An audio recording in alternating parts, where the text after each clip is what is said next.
Hello and welcome to Hard Parts Online, Asynchronous JavaScript, Promises, and all that good stuff. We have a lovely audience here who are going to wish us all a warm hello world. I saw my video last week and it was out of sync, it was badly handled, but this time we're going to do it together. No, I thought I've got to do the right wishing everybody a warm hello world. Hello. Perfect, there we go, much more in sync. We're just going around and sharing our favorite JavaScript resource with our audience here. Starting with Crystal. Welcome back, Crystal. It's lovely to have you back. Crystal, what is your resource of choice? My resource is CSX. CSX. Choose a unit in CSX. At this point, everyone just says CSX, and it's kind of good, I guess. Everyone likes a new test-driven version. It's a big improvement. I like the unit 2, the second unit. Right. Callback function. Great. Yeah. Excellent. Thank you, Crystal. Sean, right? Yeah, Sean. Yes. I'm Sean.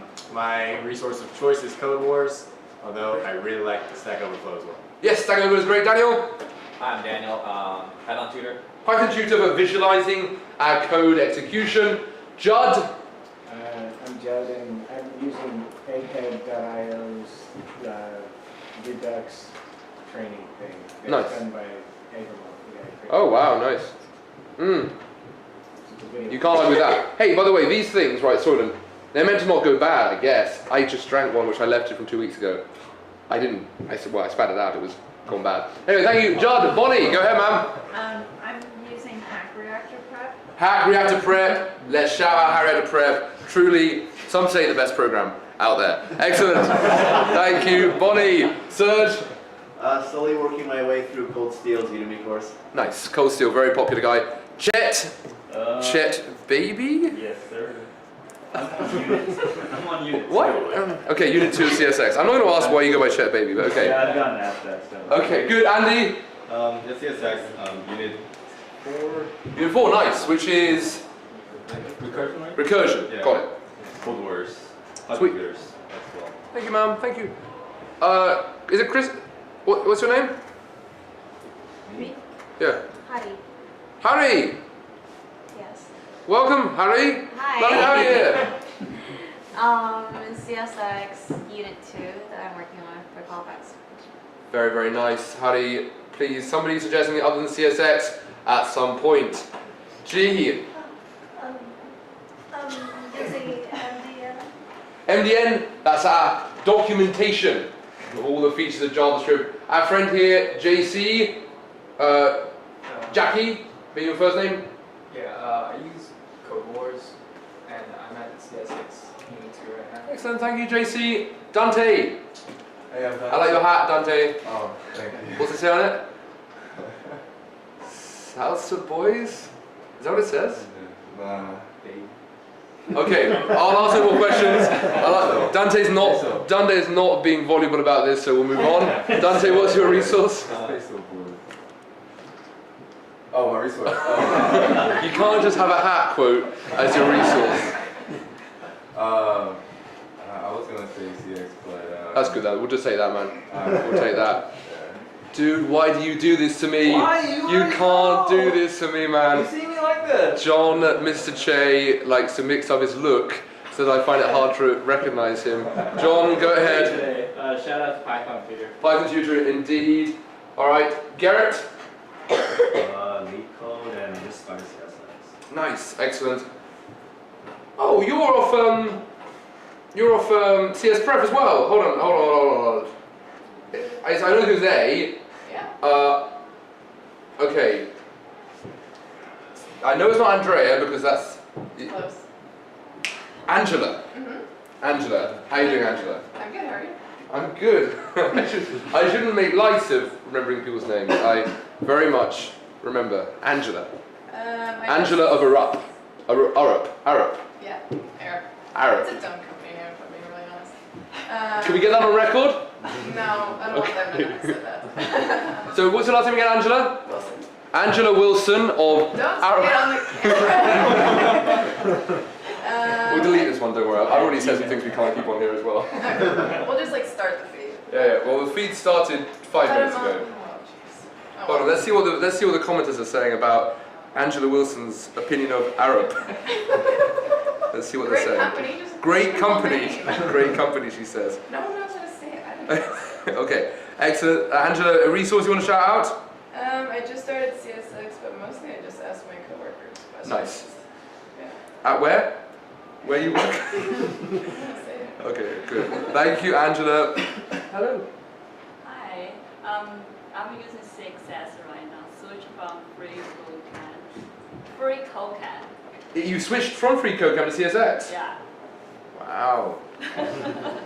Taking away from the good-hearted work of our folk on whatever it's called, free codecamp. All right, here we go, people. So, what are we doing today? We are doing how to prepare for codes. We call CSX is a good thing. Hard parts as well. Python tutor. I'm a big fan of that. I love Angus Kroll as a writer. I'll tell you, there's a lot of my under the hood understanding does not come from the spec. That's the underlying JavaScript rule base, kind of rules of JavaScript directly. A lot of the time it comes from a brilliant person called Angus Kroll. Well, not anymore actually, I haven't seen any good articles from him for a while, but he used to. He had some of the best stuff, I think, on closures that I saw in a written format. Now, in my view, it always becomes much easier with diagrams, but for what his was, it was excellent. So big shout out to Angus Kroll. All right, principles of JavaScript, we know this stuff.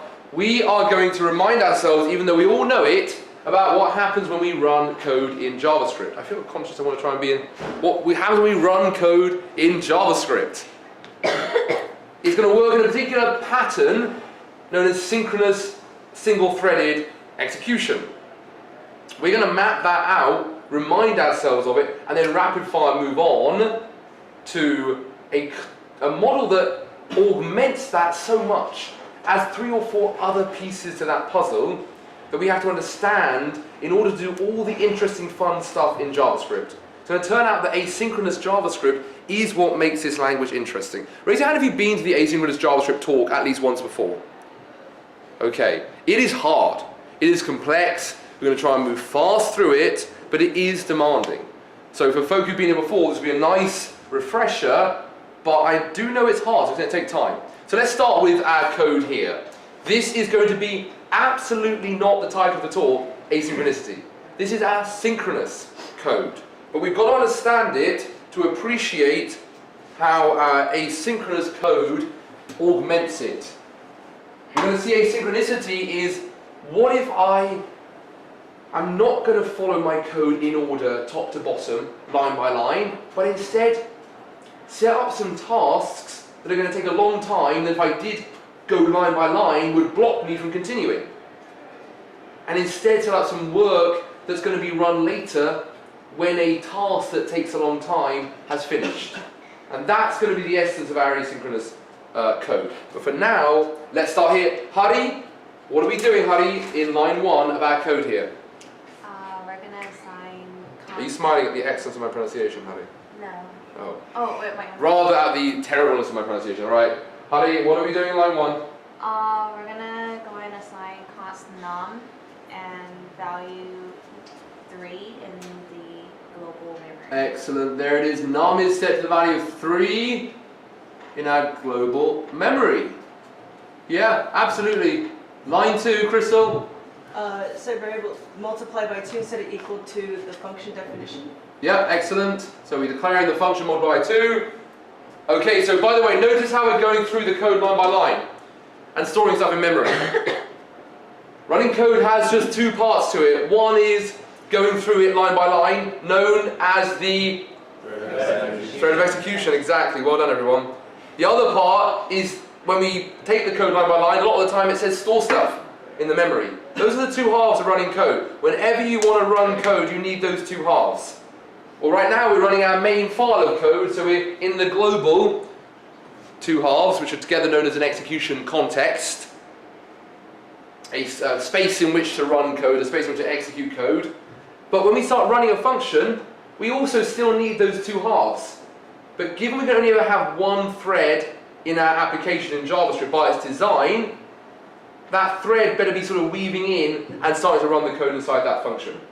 Okay, so we've stored multiply by 2. Next line, Sean, left-hand side. Left-hand side, we're going to create a variable called output That's and open up a local execution function. yeah, excellent. To run the code of what function? Multiply by 2. Excellent. Multiply by 2 with the input of 4. yes. So let's open up that local execution context. So this means before I was running through my code globally, now I start running through it inside the multiply by 2 function code. And I have a little protected memory for the work I do inside this function, and it'll all be deleted automatically when I leave this function unless I return something. That'll be held on to. And I want to hold on to in output. So in I go, Sean, and what's the first thing I do? First thing you do is create a variable input number. Yep. Set it to Set it 4, then result to 4 by 2, which is 8. Return out the 8 into output. My thread comes back out, and I hit what line, Sean? You hit the new output line. Yep. So create a new output variable. Open up a new local execution context with multiply by 2. Right, exactly, and go and execute its code. Perfect, yeah, exactly. In I go again. Good. It's pretty clear at this point that this thread thing is kind of important, and that it executes the code line by line in order, top to bottom.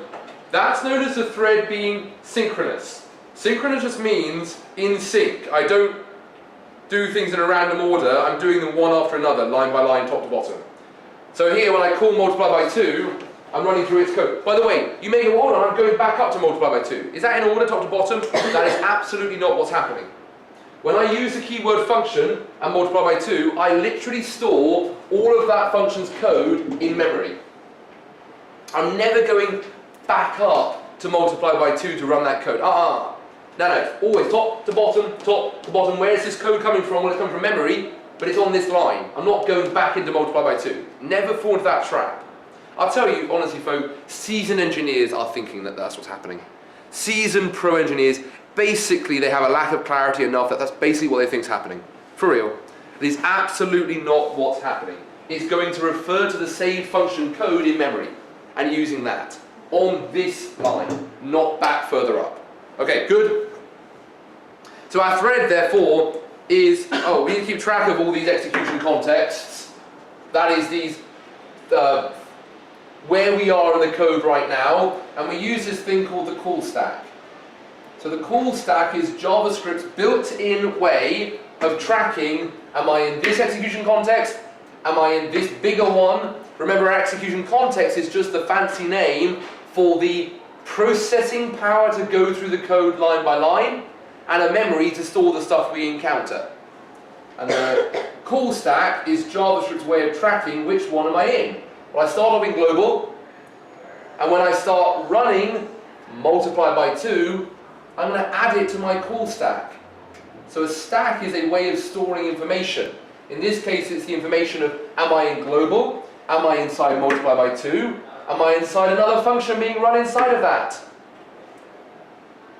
As long as I'm inside multiply by 2, it's on top of my call stack. When I exit out of it, I pop it off my call stack and I go back to global. And a stack is a very good data structure, a way of storing this information. Because on a stack, just like on a stack of plates, you can't grab a random plate from further down. You also can't have 2 plates on the top. You can only have 1 plate on the top, on a stack. The same thing goes here. You can only ever have 1 execution context that's kind of accessible. In other words, the one you're in at that moment. Because an execution context requires the thread. And how many threads does JavaScript have? 1, exactly. It's single-threaded, so the call stack also represents that. Whatever's on the top of it is where I am right now. And I'm not in that one and the next one down. I'm in the top one. And when I finish in it, I come back out of it, and now I'm in the next one down. So it's like a stack. Stack as a data structure is very concerned with just the very top thing. I can't sort of go and access a random position on it. Only the very top one. Well, that's just the same thing here. When I'm running inside multiply by 2. I'm not in global, I'm in multiply by 2. Inside of global, I'm running that function inside of global, but I'm inside multiply by 2. My thread is running the code inside multiply by 2. Alright, good. Good. So our thread is single threaded, one line at a time.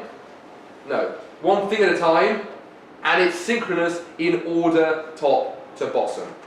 Okay, good.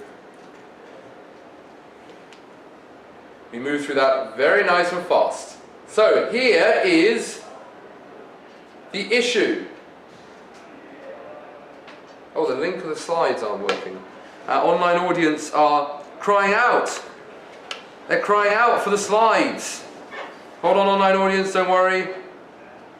We have your back. Do we? We have your... how are we going to get it to them? Oh, I have an idea. Okay. I have an idea to get the slides to our online audience. Perfect. Okay, so here's...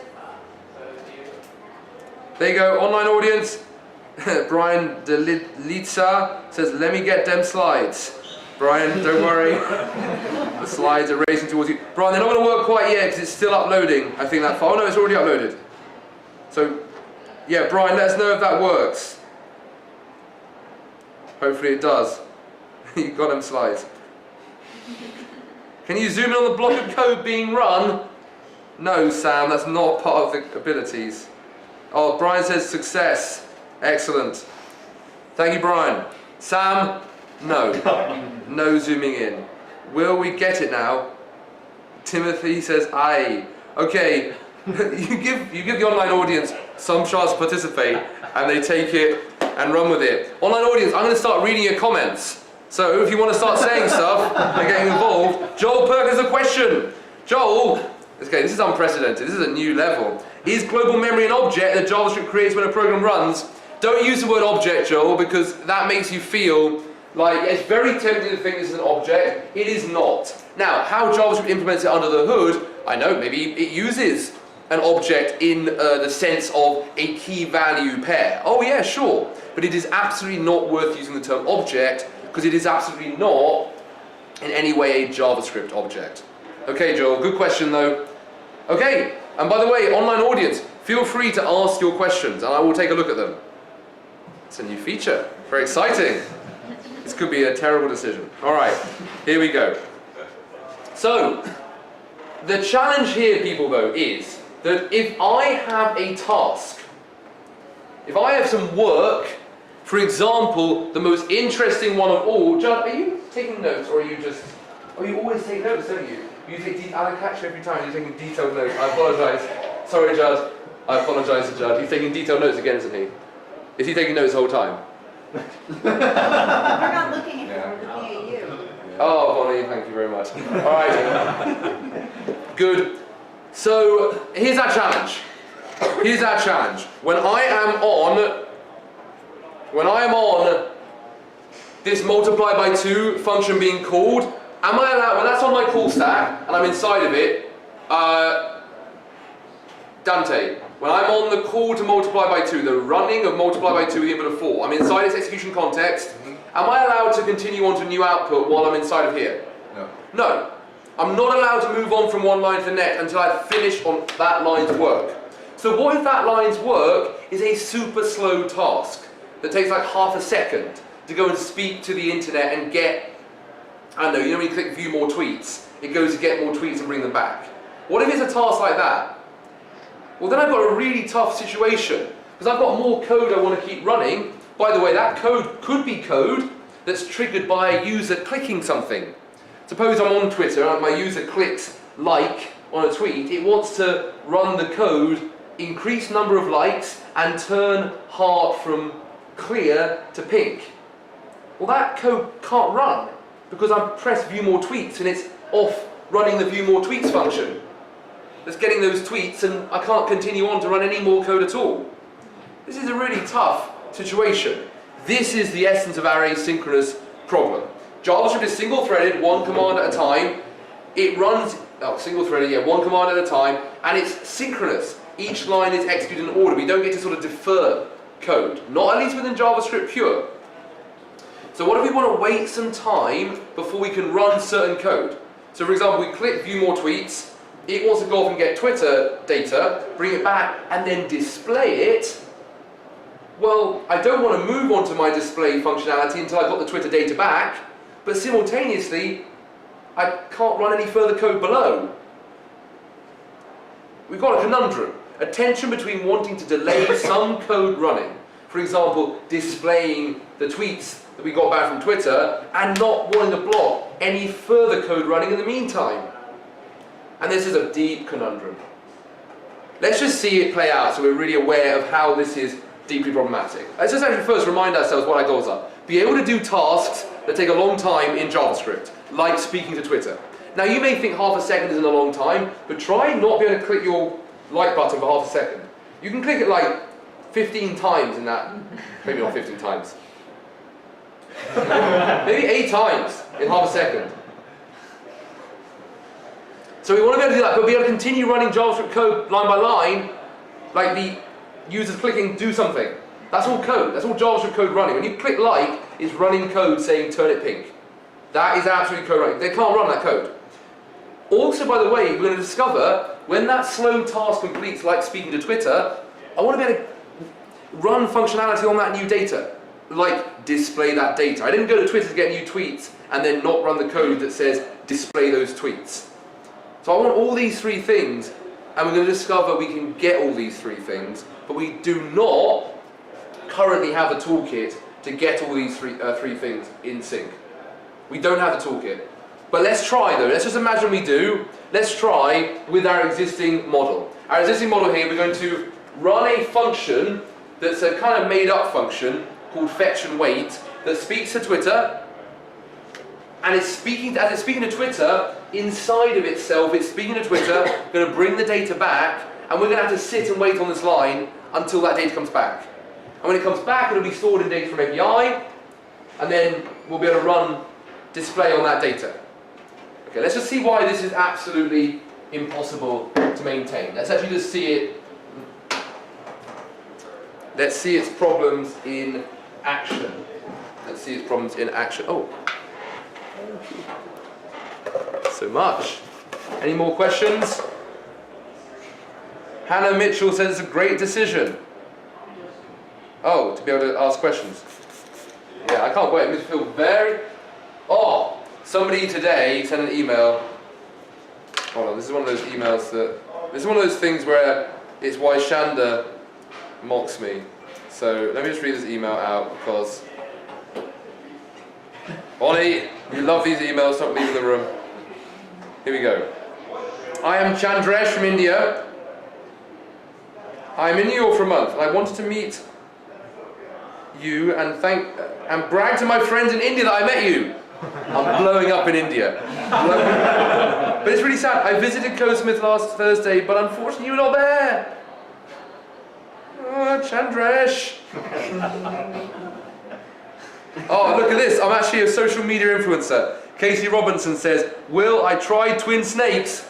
They're pretty legit. That's a front-end master shout. Oh, man. Hey, I tell you, and by the way, people, the fame in India is not all it's cut out to be. I've not seen any positive consequences from it yet. No evidence that I've had no sponsorship deals.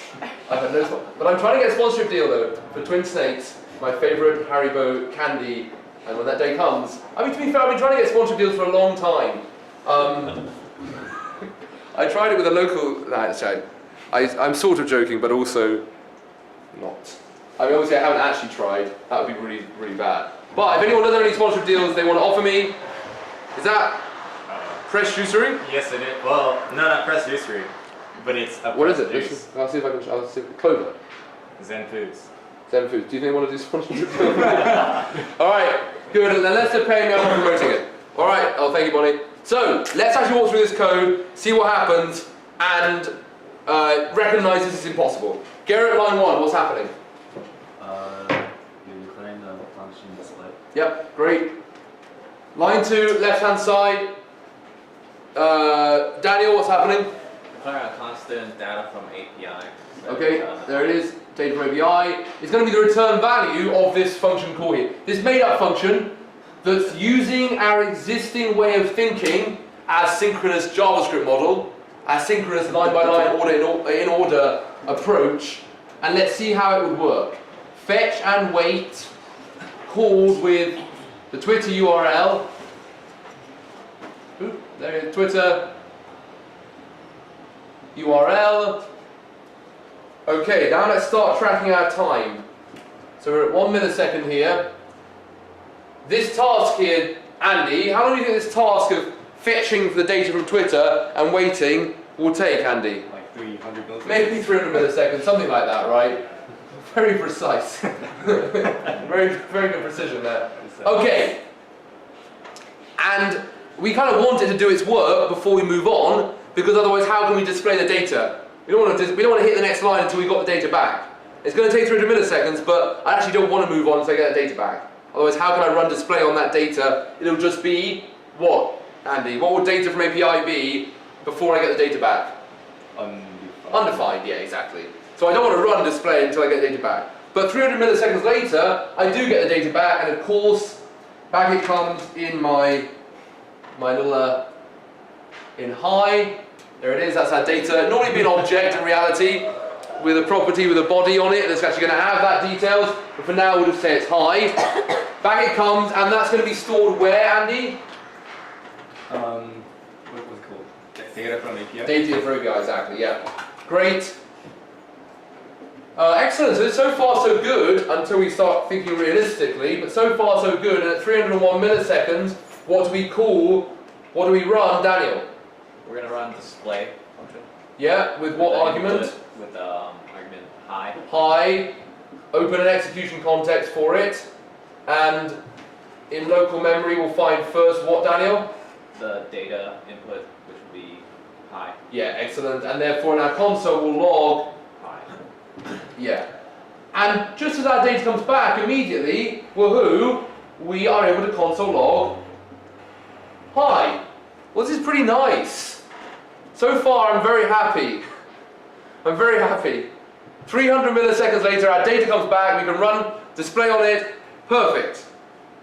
Oh, my little console log here actually wanted to run at 1 millisecond, it was ready to run.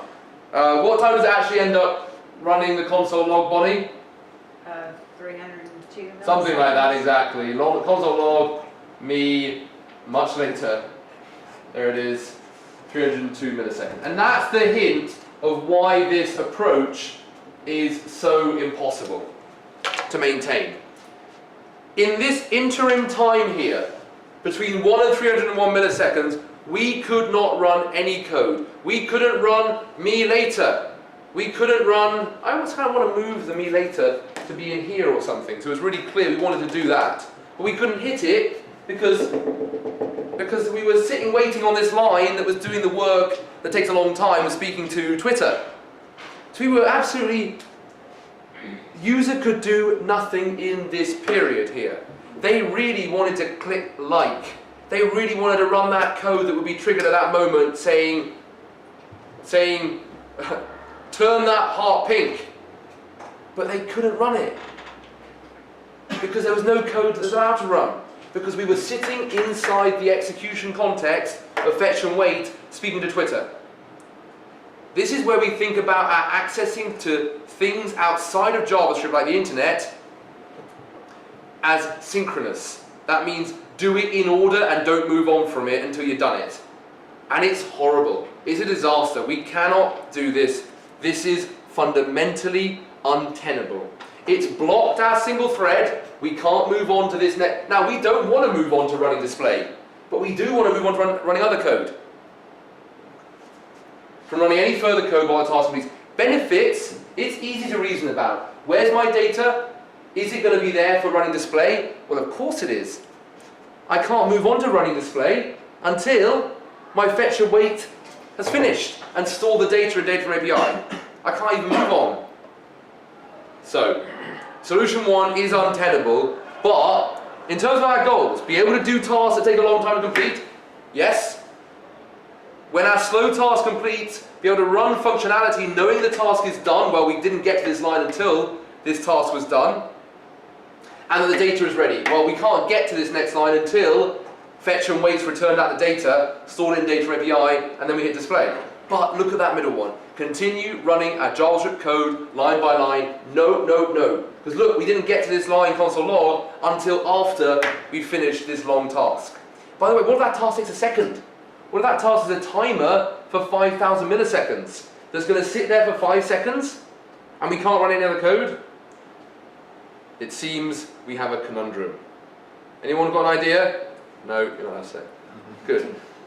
The idea is we do not have all the pieces we need in JavaScript. A JavaScript language that was this alone would be a problematic language.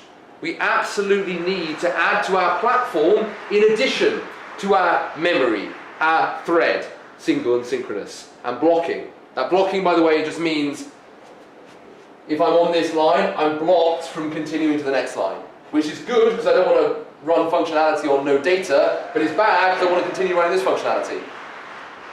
And my call set. I need 3, 4 new pieces to this model. But the most important one of all are the web browser features. Where does JavaScript run? Sean, where does it run? Does it run in isolation? Do I open a JavaScript app? No. Where do I run JavaScript? Runs from your browser. In the web browser. Is the web browser just JavaScript? No. No. No. I had no lunch again. The web browser is not just JavaScript. The web browser is JavaScript plus a wealth of other things. Our web browser is JavaScript plus, I'll give you a few of them, plus the ability to speak to the internet. The browser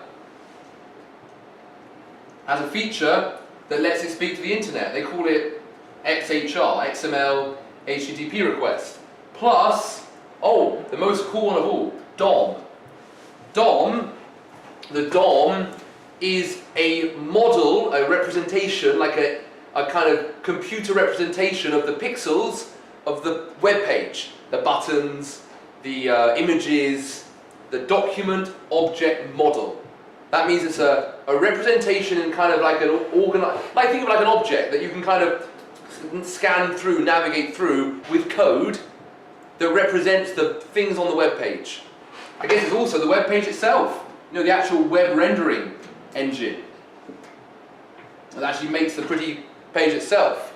It's stuff like, what's that thing called, IndexedDB or something? Some data, it's got local storage, which is a way of storing information locally on the web browser. A wealth of things that JavaScript has the ability to interact with through what I call facade functions. They're functions in JavaScript that look like they're running JavaScript code, but are actually running code outside of JavaScript.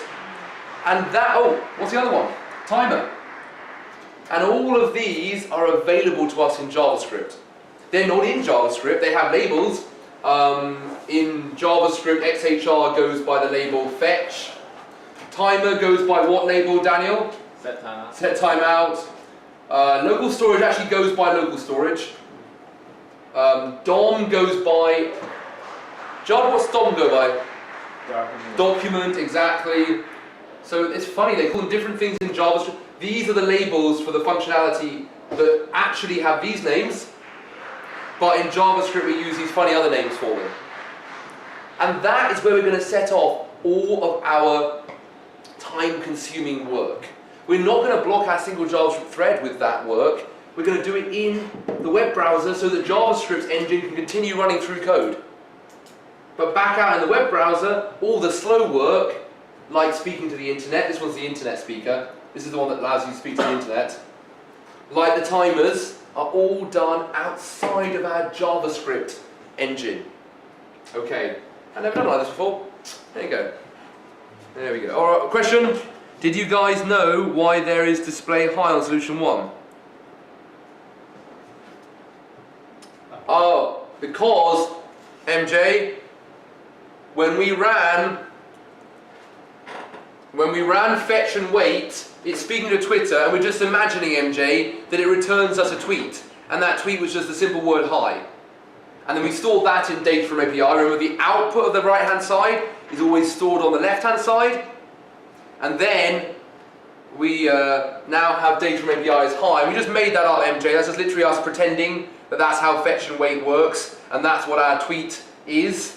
We stored it in high, in data from API. When we ran display, we ran it with data from API, which was the value high. Okay, MJ, I hope that helps. Good. So now let's see the actual way it's done, where we're going to do our slow work, the speaking to the internet, not in JavaScript that blocks us running, but instead we're going to say, oh, hey, kick off some work, initiate, start some work in the web browser. Where's my web browser blue pen? No. I can't imagine the web browser not being a blue pen.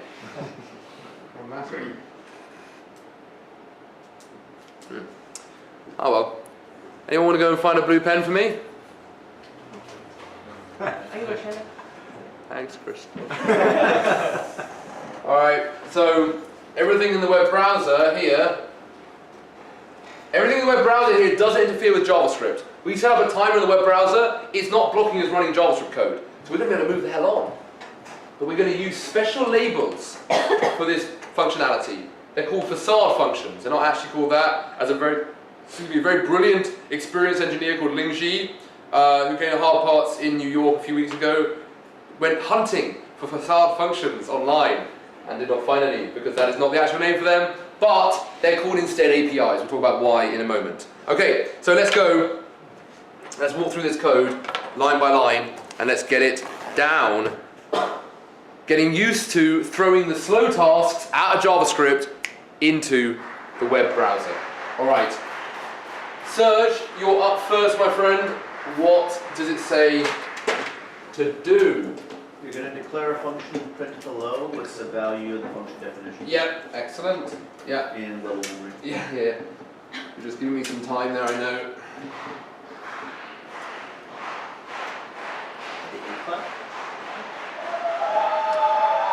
My dad brought us up to believe that was kind of a problematic thing to do. Oh, thanks. Yeah, weird, right? He was a school principal. It's like sort of he saw it as an immoral thing to do. On reflection, I'm not quite sure why, but there we go. Interesting. It's very revealing about my upbringing, right? You weren't allowed to watch TV either. That's why it's so great when we went to undergrad and discovered there were other people who weren't allowed to watch TV growing up.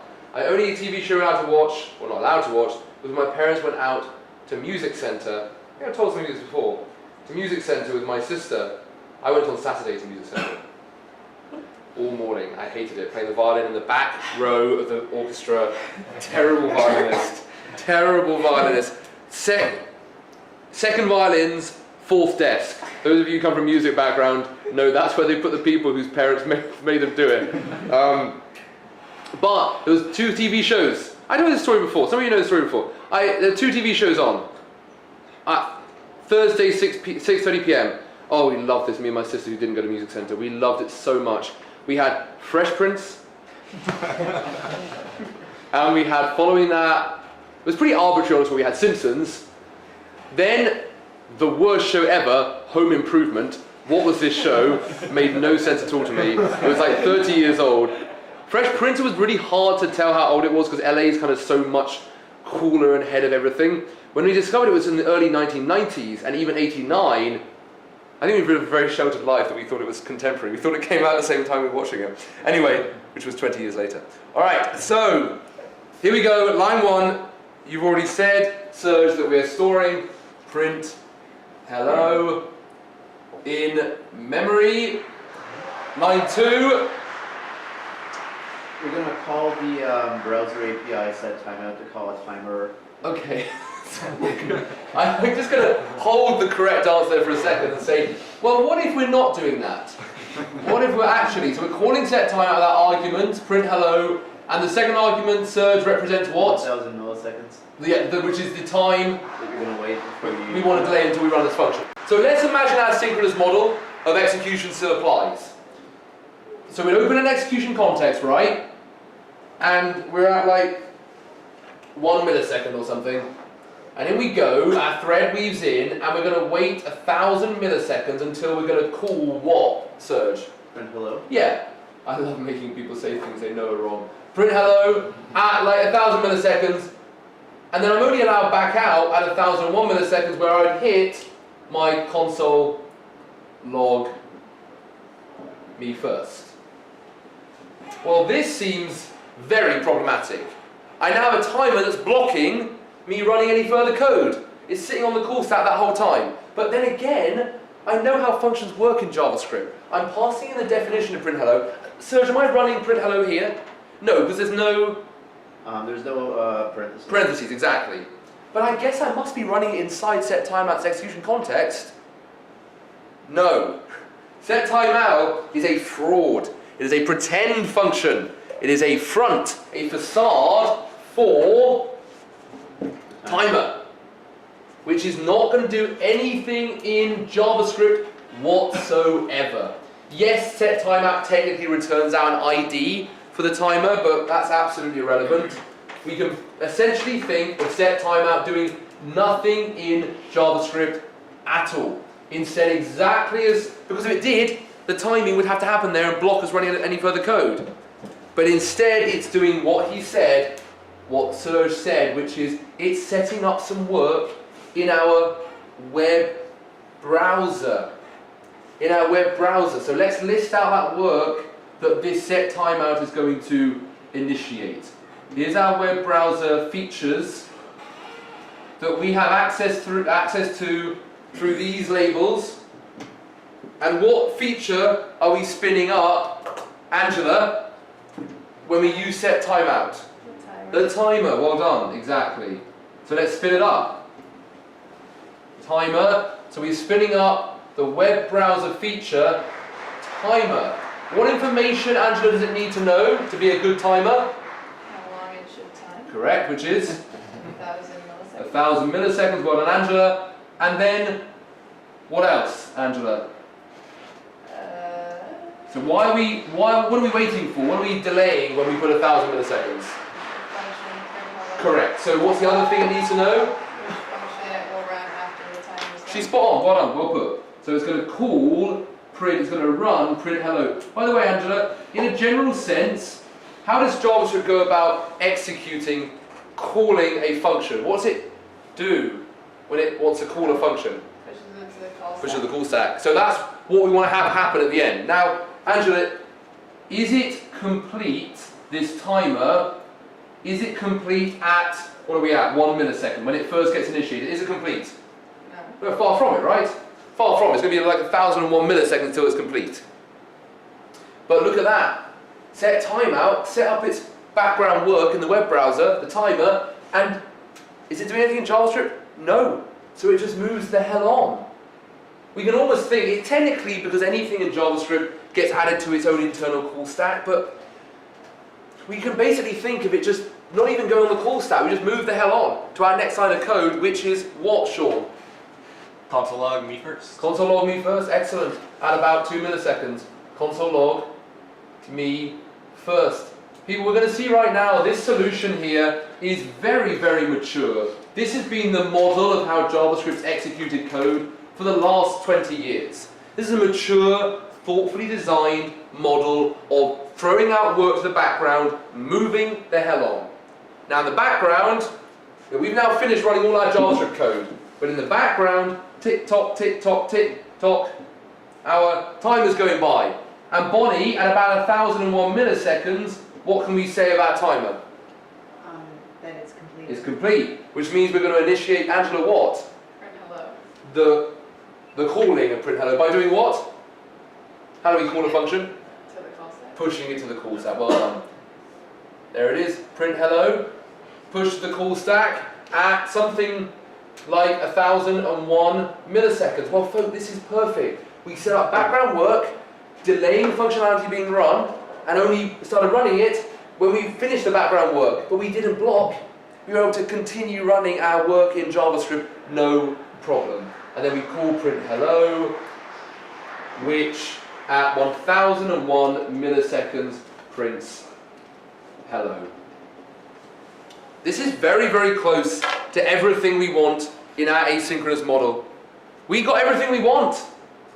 We were able to throw out a task a background task, a timer counting up out of the JavaScript single thread, continue the hell on with that console log, and when the background task finished, take the function we passed to it, bring it back in, and run it just when we want to run it after 1,000 milliseconds. How beautiful. This is the heart of asynchronous model of a language. It says asynchronous languages like JavaScript. JavaScript is synchronous single thread, but it's asynchronous in its input-output. You'll see that on Node it says asynchronous I/O. I was like, what the hell does that mean? What it means is whenever I'm input-outputting, that means using stuff outside of JavaScript, like input-outputting from my JavaScript world, input-outputting to outside of it, all that stuff is fundamentally asynchronous. Posh word for saying, take that task, do it outside, find the functionality you want to run on its completion, and have it be passed back into JavaScript automatically. Basically, throw out things that are going to take a long time and attach to them functionality you want to trigger when they're finished, and then continue in JavaScript. When that background stuff's finished, bring it back in and trigger the functionality to run. And that is basically our model of how JavaScript works. Now, there's going to be some caveats. Let's see if we've got any questions, by the way. I like At Least a Fresh Prince, Home Improvements. At least part of Fresh Prince was amazing. Sorry, can be really clear. I want to just get on record, that was my favourite show of all time. It remains my favourite show. In fact, amazing video by Will Smith on YouTube from last week. He does a story time on how he ended up being on Fresh Prince, including it was a Quincy Jones party where the head of NBC Universal was there, and that very same night they signed the letter of intent. They made him audition live at the party that night, and then he signed that very night. So, okay, Brian says, is it still going to call even though it's written inside as print hello and not print? So print hello when we pass to set timeout. That's a really good question from Brian.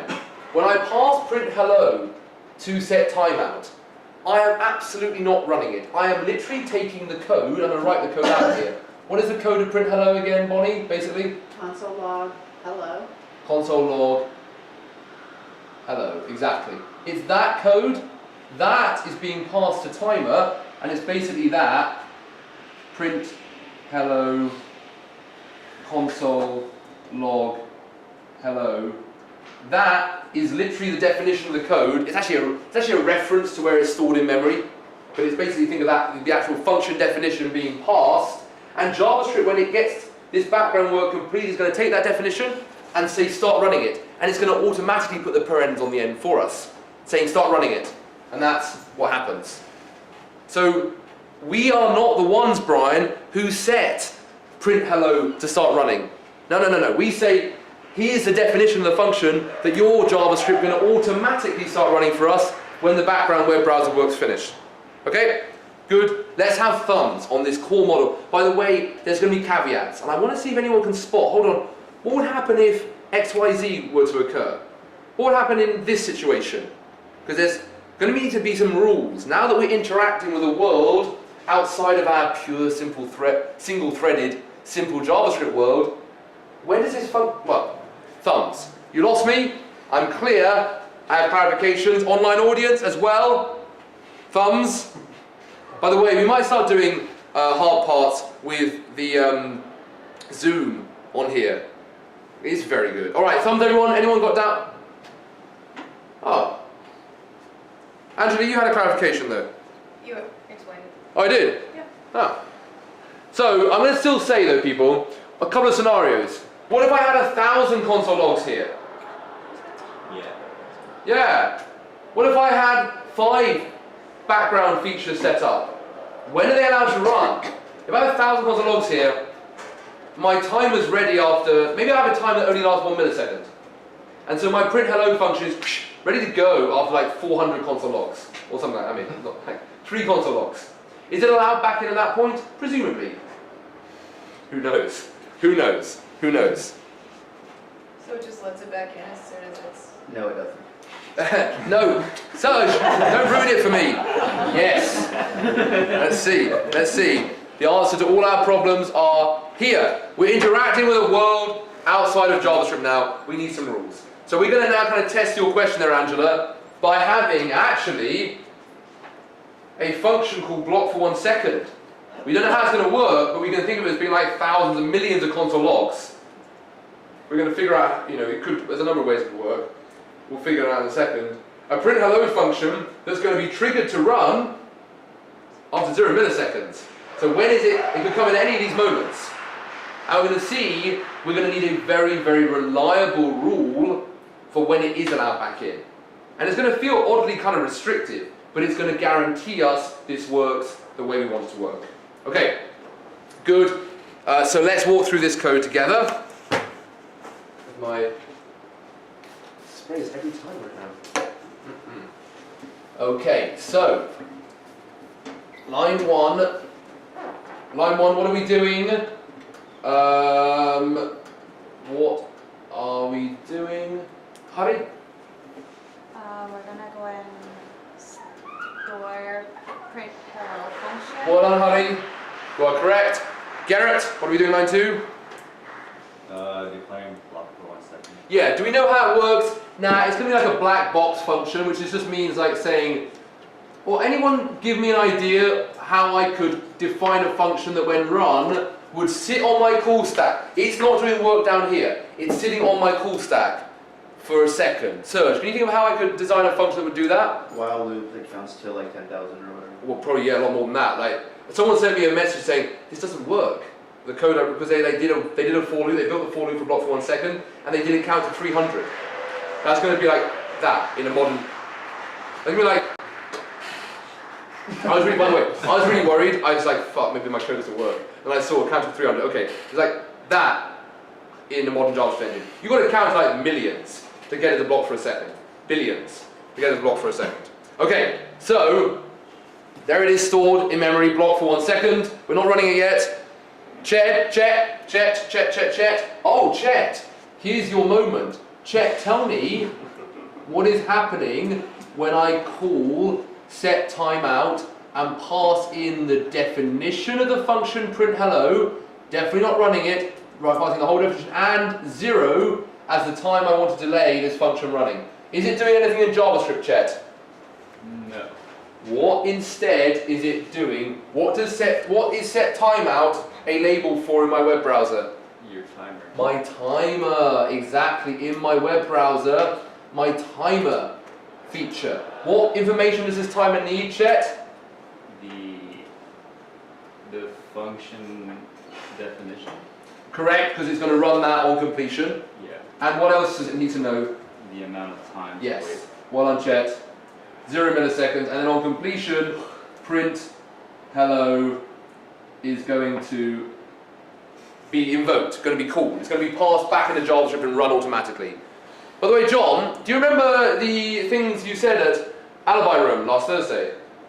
No, I don't. Okay. Shanda's favourite was, I will follow, I will go wherever you go, Shanda. It made her...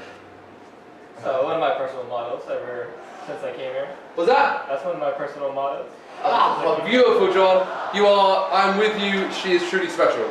All right, set timeout. Set out a timer. 0 milliseconds. Is it complete? Angela, is it complete? Let's say we're at about 0 milliseconds when this happens. Angela, is it complete at 0 milliseconds? Yeah. It is. Is it? Yeah. It is. Maybe a question. Angela, you look so fearful. It's complete at 0 milliseconds, which means print hello onto the call stack, right? Yeah. Right? Wrong.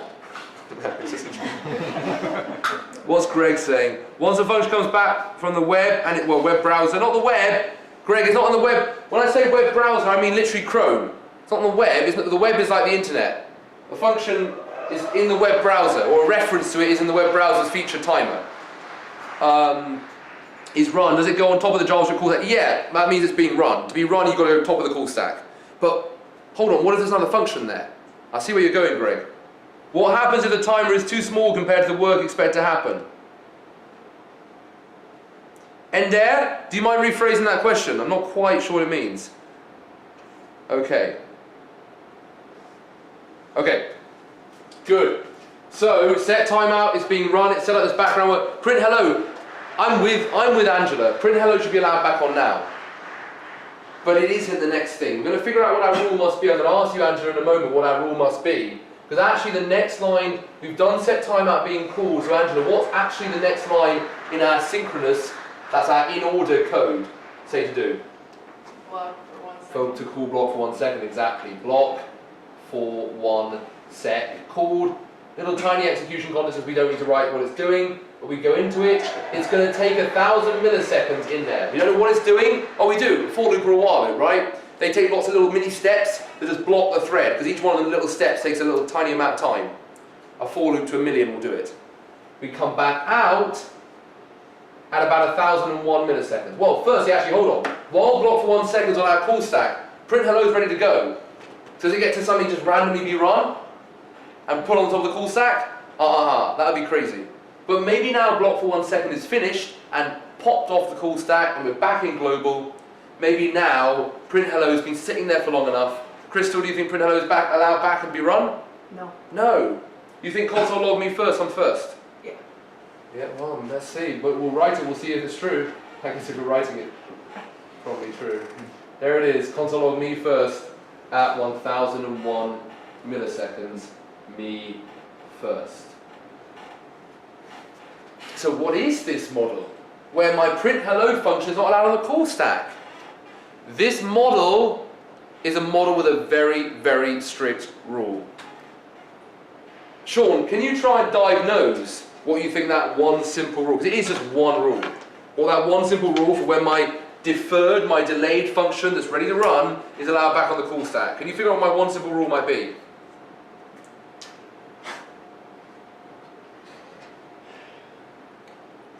Do it after everything else. No. Yeah, do it after everything else. Yep. It is simply that. It basically is that you must have an empty call stack. No block for 1 second sitting on it. I didn't write it on, but block for 1 second would have sat on here for 1,000 milliseconds. And you must have finished running all synchronous code. Sean, you could have 10,000 console logs.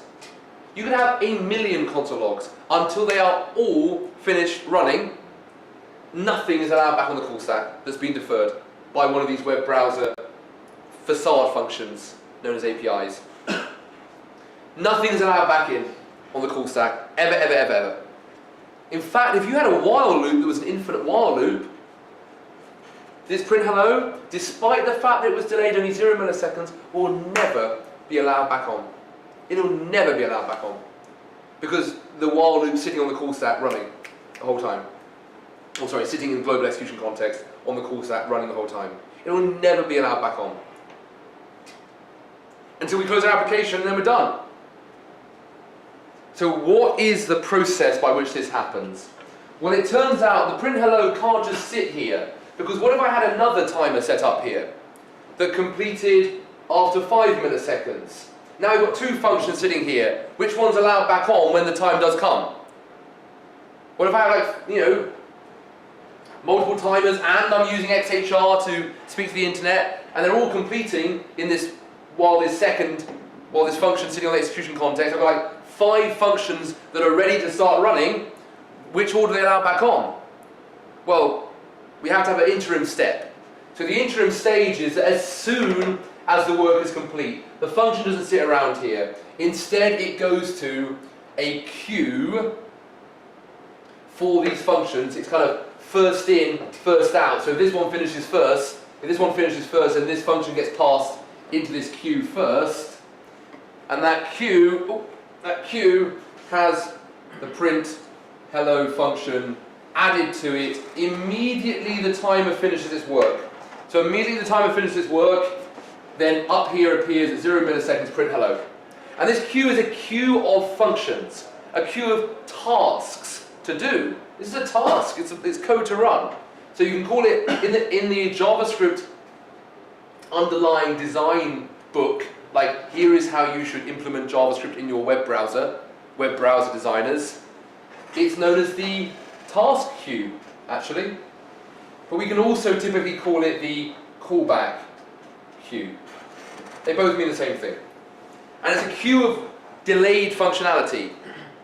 and there it's going to sit until the call stack's empty. But then how does it know the call stack's empty and that the execution context global has finished running all its code? How does it know that? Well, it's very quickly kind of checking. That's a metaphor for how it actually does it, but we can think of it as checking very, very quickly. Is the call stack empty and global finished running? Is there something in the callback queue ready to go? Just check, very, very quickly, every millisecond. And that checking process has a posh name for it. It's known as the event loop.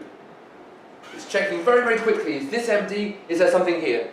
Well, at this moment, Angela, when we first thought that print hello was ready to be put on the call stack, was our global execution context finished running? No. So the event loop went, you're not allowed to come back on. What about when block for 1 sec was on our call stack? Was the call stack empty? No, you're not allowed back on. What about at 1001 milliseconds when we hit console log? Was our global code finished running? Before we hit console log? No. So still the event loop says, you're not allowed back on. When console log finishes, Angela, the event loop looks at the call stack. Is it now empty? Yeah. It is now empty, and it goes, hooray, print hello, my dear friend, much later than you hoped. You are allowed back on at 1002 milliseconds. Print hello, you are allowed back on my call stack. There you are, even though you were teed up to be run at 0 milliseconds. Finally, at 1002 milliseconds, you are allowed to print hello. All our timer can do is ensure that my function will be queued up after 0 milliseconds. But then it ain't allowed back on the call stack until the event loop's fundamental condition, which is call stack must have no functions on it and it must have finished running all global code, has been met. When it's been met, then print hello is finally allowed back into JavaScript land. Alright people, this was everything in asynchronous JavaScript until about 2 years ago. So let's have thumbs. You lost me, I'm clear, I have clarifications. We used to do everything up to this point for the whole talk. But then it was getting out of date because things have moved on now. Chet has a question. Everyone else is clear. Chet, go ahead, man. You might have answered it, but the callback queue, does that reside in the browser or is that in JavaScript? So I always say it is a JavaScript feature. The problem is the event loop is checking more than just JavaScript execution. It's checking other things for the browser. And so I am now of the belief that it is intrinsically tied to the browser, such that it is not necessarily a meaningful question to say, is it in JavaScript or is it in the web browser? Because in Node, it is implemented as a complement to the core Node JavaScript engine. Meaning, is it JavaScript? Well, JavaScript couldn't really run without it, but equally, it's definitely a browser optimized feature as well that's dealing with deciding what to run in the browser as a whole. So I now think it's not possible to say that it is one or the other. It is an intrinsic piece tying the two together. Does that make sense? So I just hold with that answer for now. All right, man. What have we got here? Hannah says, what should you do in situations where you don't know how long to set the timer for?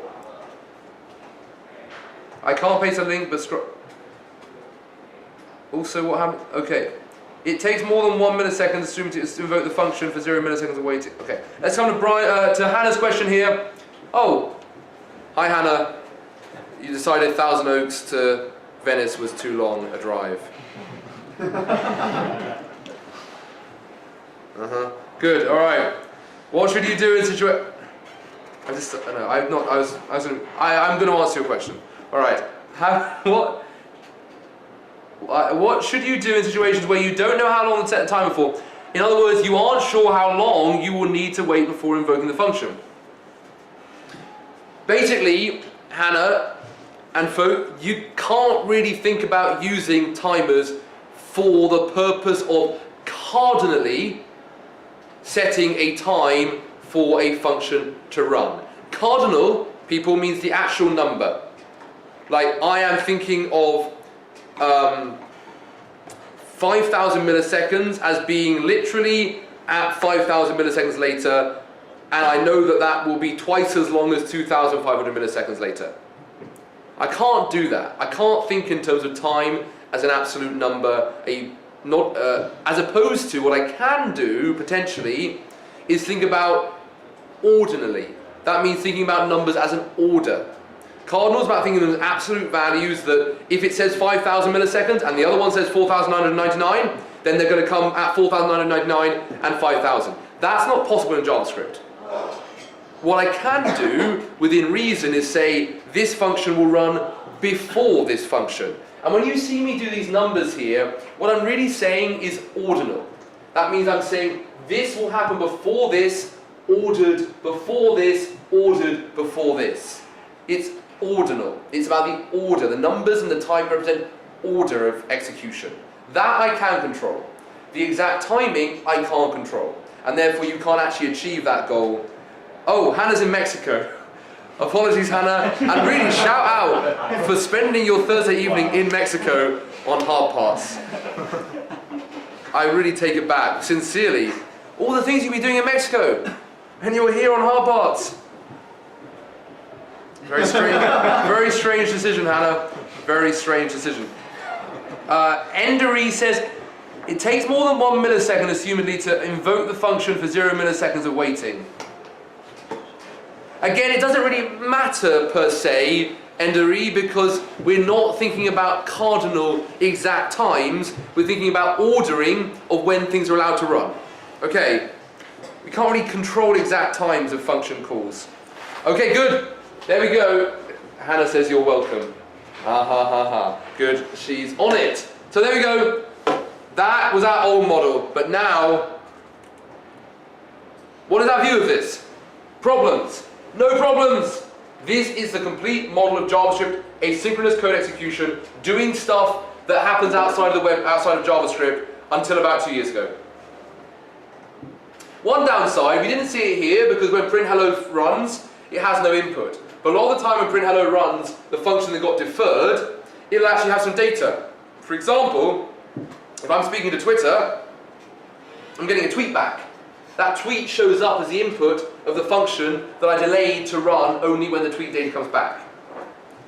Well, that data is only available inside that function. I can't return it out because I'm running this function by itself beyond my control when JavaScript decides to run it when the background work's finished. So it can't return out anywhere because it's being run for me.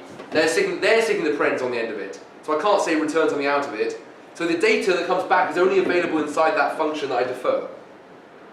That's the thing behind callback hell. Not a great situation. And maybe it feels a little odd to be passing in a function definition only for that to be run way later on. Like I define a function and pass it in and continue. That's called inversion of control. Things aren't ordered in the way I expect. I'm not like doing this, then this, then this, and this, and this. I'm doing this and this and this. And at some random time later on, I'm doing this. That's control flow is the way we write our code in order. And it reflects our mind's ordering of thinking. Maybe it's odd that we do this and it's kind of way later on. But that's the essence of asynchronicity. So I'm not sure I truly agree with that. That's a point Carl Simpson makes. I'm not sure I agree with it. Benefits, super explicit. Once you understand this under the hood, it absolutely is explicit. You don't need anything else. That being said, we now have a new model known as promises. But I am going to say we have enough time, I think, today to do about 10 minutes of pairing before we get to that. So, everybody, go through this list. 2, 4, 6, 8, 9 things. Give yourself a tally, a total, out of 9 of the things you've done. Give yourself a tally out of 9. We're going to line up 9, 8, 7, 6, 5, 4, 3, 2, 1. 1, 2, 3, 4, 5, 6, 7, 8, 9. Pair you off by experience, or relative experience. And then we're going to pair program on some async challenges, people. I love these. I want you to have a chance to do them. So everybody, jump up. 9's here. 8, 7, 6, 5, 4, 3, 2, 1. All of you should now be saying, yes, do I understand the event loop in JavaScript? Maybe not fully, but at least prematurely.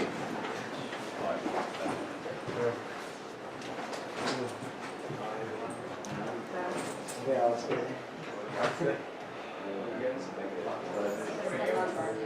Liney. Nines, 8. Raise your hand if you're an 8 or a 7. Okay. Raise your hand if you're a 6. What if you're a 5? John, where are you? 7. 7, okay. 5s, 4s. Sam, what are you? Ates. 5. 5. 3s. G, what are you giving yourself? No, 5. 5, you're a 5, excellent. JC, what are you giving yourself? 5. 5. 5. Okay, excellent. Let's start. Sean and Daniel, the two of you are together. John and Bonnie, the two of you together.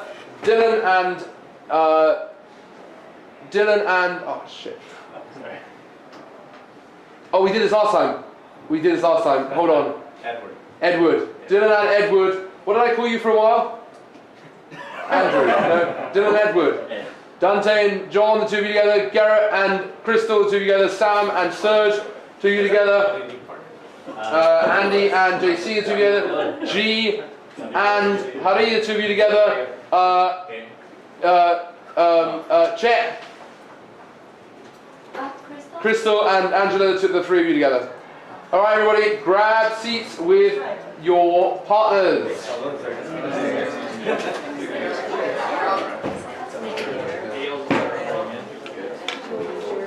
Hopefully folk online, you also can pair up with somebody, maybe in chat, or maybe you've been auto-paired, I'm not sure, but hopefully you can pair up with someone as well.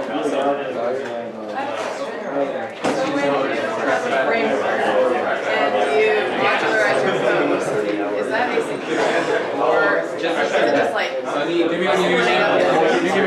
like if you're in React or you're in Angular and you have like, you don't just have to get a code of like one more function split up on various places. If you're wrapping them in functions, that can be synchronous, but most of the time your work is asynchronous, so I guess it may be using asynchronicity. Let's see the example. You don't have to see like Send me a code for sure. Alright everybody, raise your hand if you've not paired program before tonight. In which case, for an unprecedented first time in hard part history, I am not going to give the boring pair programming speech that I have given 100 times before. I love teaching higher order functions for the 50th time. One thing I don't love doing is explaining pair programming for the 500th time. Like that, I couldn't give a fuck. So, no, let me rephrase that. That was a mistake. Too late. I mean, I care about pair programming. I think it changes everything. Okay, we're doing the speech. No, we're not doing the speech. All right, good. So, what link are we going to go to? It's actually not CSX. Async isn't implemented on CSX for promises. Is promises async implemented on CSX? No. So instead, you're going to go to good old csbin.io/promises to jump straight into a section that you haven't yet done, but I want to see you encounter it before we start working with it ourselves in about 10 minutes. We're going to reconvene at about 8:35. Online folk, here's your link. csbin.io/promises. Online folk as well, if you weren't paired up, you do this. You take the end of this URL, you put a slash, and you put some unique string. It could be just literally hello. And you share that with a friend, and now your CS bins are peer-to-peer. They're live with each other. Just put some string, whatever you want, some word, and then share that with a friend, and that's now yours. Don't obviously all use hello, but figure out one for yourself. All right. Everybody, get to your pairing. We'll reconvene. One machine between two, otherwise I'm doing my speech, JC. I'm doing my speech, JC. If you don't do one machine between two, if you don't do one machine between two, I'm doing my speech.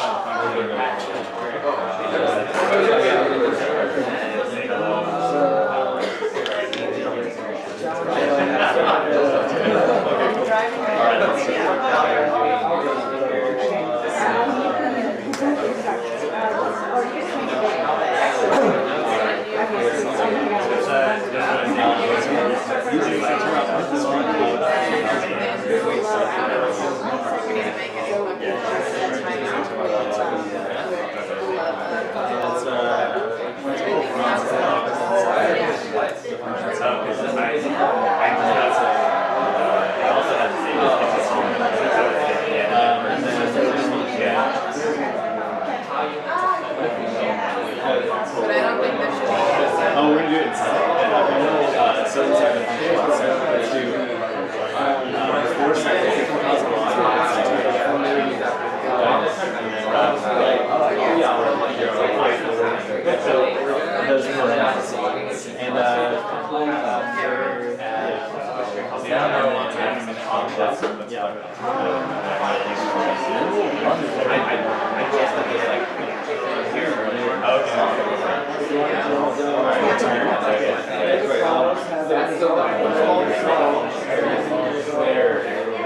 I think this should be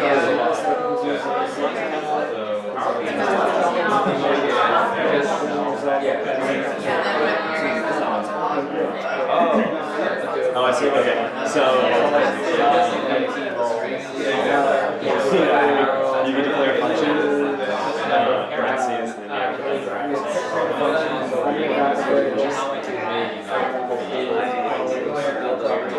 see, I would have just done the same.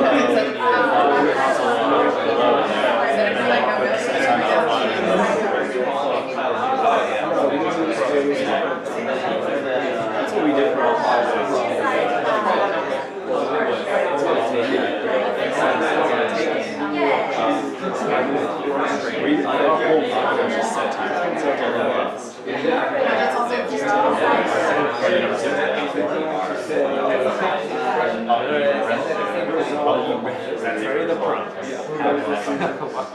Promise already. Create a promise, have it resolve without value, resolve, end resolve,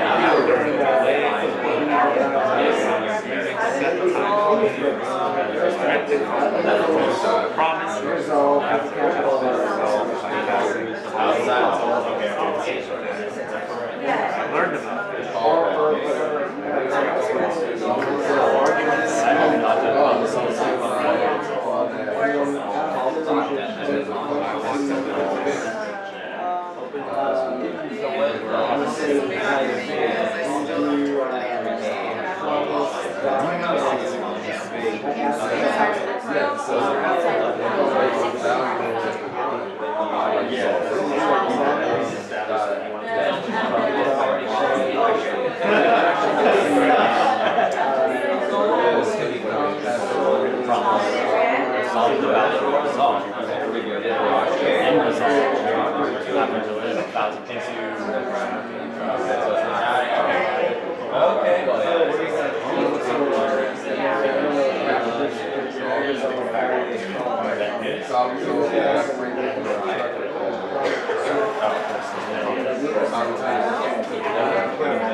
So that's a weird thing.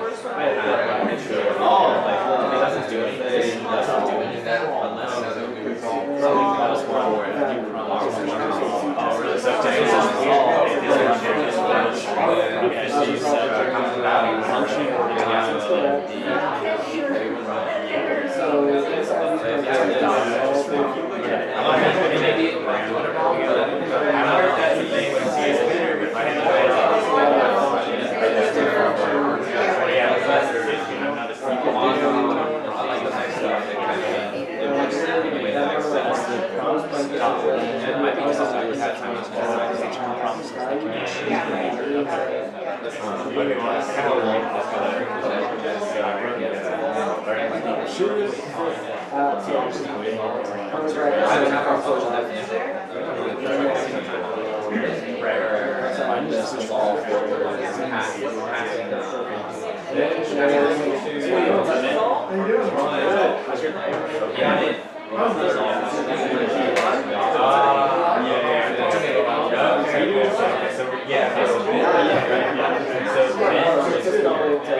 Whatever resolves, it's gonna get passed to the function. That's our value. Yeah.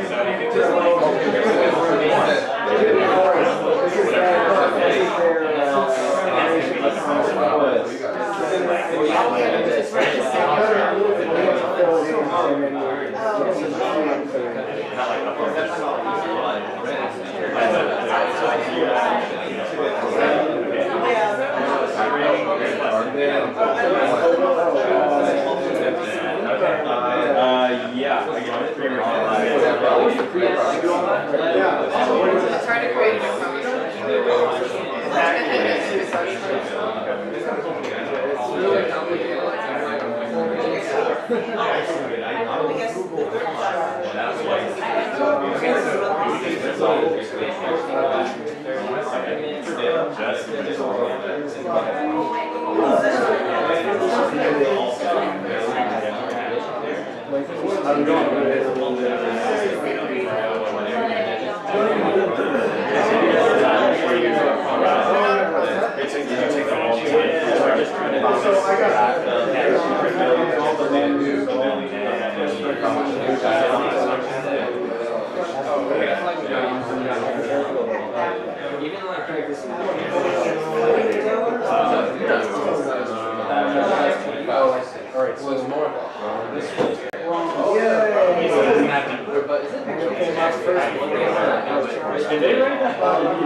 I can explain it.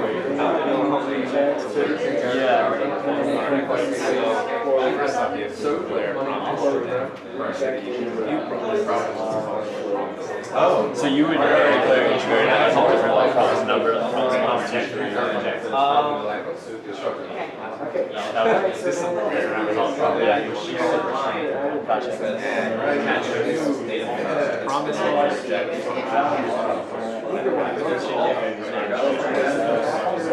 every time.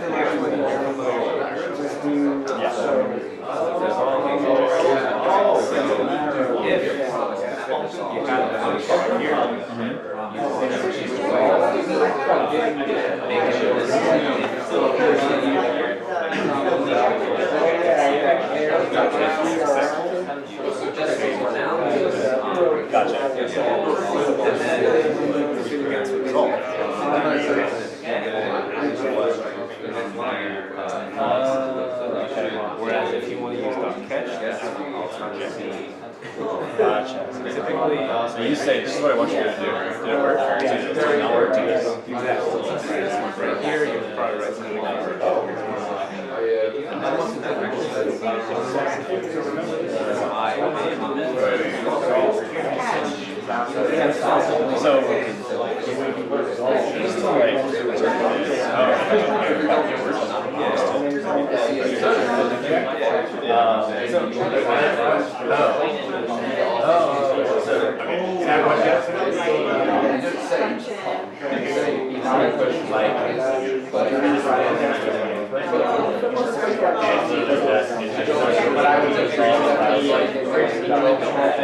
So you're invoking for example, fetch is the label for it to exist. So your function is to return the functionality, or is to call results. How do you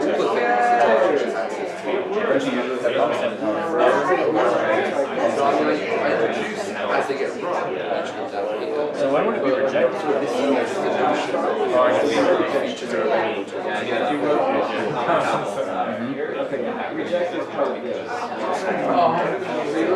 Or They kind of like do handshakes. It's like reject handshakes with catch, and then resolve handshakes with toe.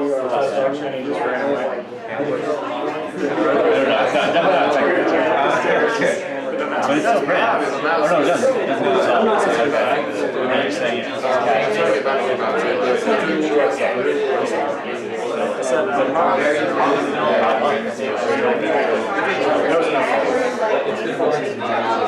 that's essentially the reject catch.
Inside of that, we're going to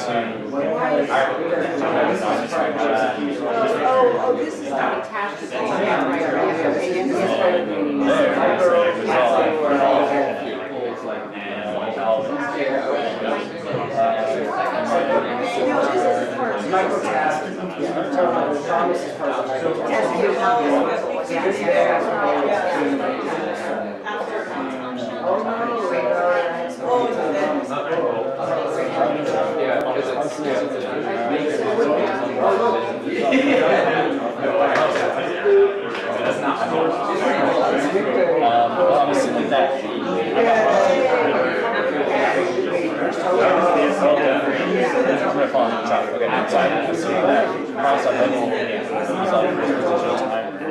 No, that's done. Because it goes to the first. It goes to the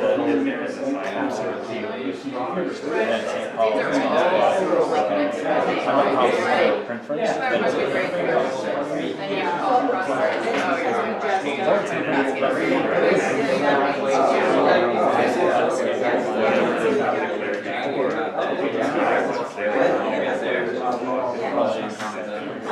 overlay that was turned into.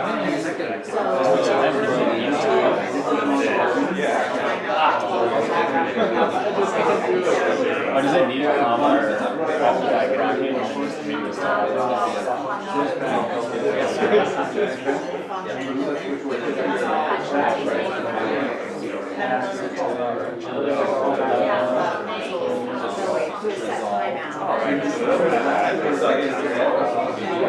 was that two of those? We need that.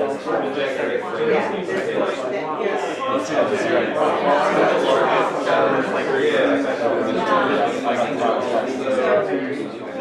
Right now,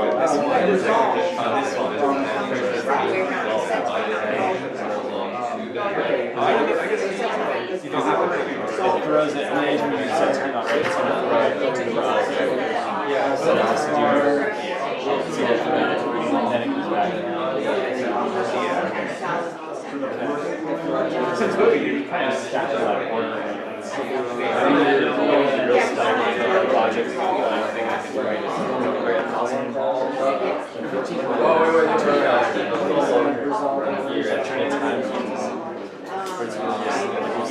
Yeah, Same thing, I was asking if we could put that in.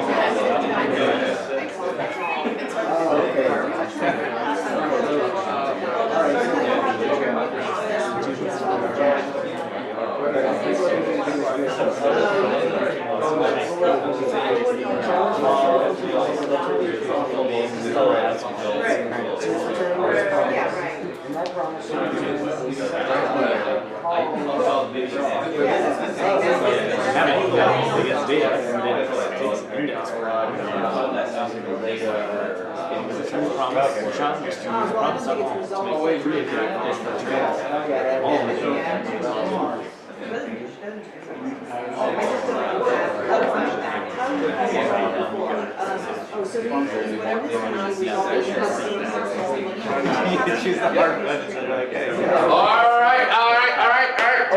Laptop pulled 2. Online people, get back here. Get off your pair programming. Alright, here we go. We have a new mascot from Shenshen. Little guy, very nice. Very cute. Very sweet guy. Alright, so we saw, and you started to encounter here, people, this new approach. So this whole model here, I use a facade function for background web browser, like Chrome feature, which has got a timer in it. I use that, I pass it a function that I want to have passed back into JavaScript and then run in JavaScript when this background work finishes. And people found this kind of weird. They wanted a different way of thinking about it. Oh. No, sorry, little guy. No.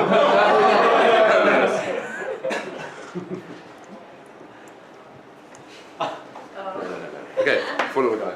No. Okay, so people decided, hey, we don't love this model.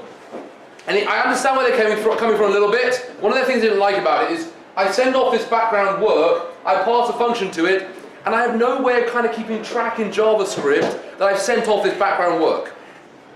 I have no place in JavaScript where I'm going to expect the result of this background work to show up. What if I introduce a new type of facade function? Yes, it's a facade for background web browser feature work, but also it's going to return in JavaScript out immediately an object that's going to be a placeholder.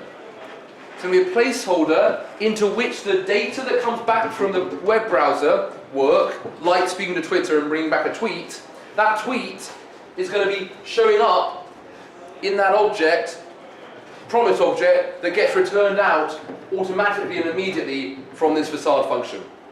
Let's walk through it. Promises, special object built into JavaScript that when we run a web browser facade function that's a facade for a feature in the background, for example fetch is going to be one of them, that's set up to return out of these objects, it's going to represent a placeholder for the data that we're going to hope to get back from the web browser features background work. For example, speaking to Twitter and bringing back a tweet.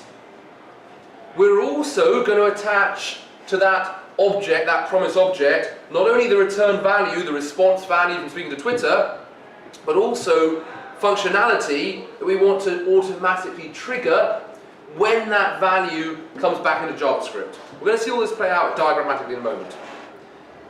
And then the functionality attached will auto-trigger with the value that's returned from the web browser features work, for example the data from Twitter, will be the input of that function. So we're going to have an object stored here in memory which has got a placeholder for a value, right now we don't know what it's going to be, that comes from the background work, and a placeholder for functionality that right now we don't know what it's going to be, that's going to be triggered when that value gets updated. So when the Twitter tweet comes back, it's going to run some functionality on that Twitter tweet. On that tweet. It's hard to talk with a mint in your mouth. Alright, good. We're going to diagrammatically show it out. We're going to use two-pronged facade functions. Again, facade functions are just functions that in JavaScript look like a JavaScript function, but they're a facade for some background web browser feature, in this case timer, with set timeout.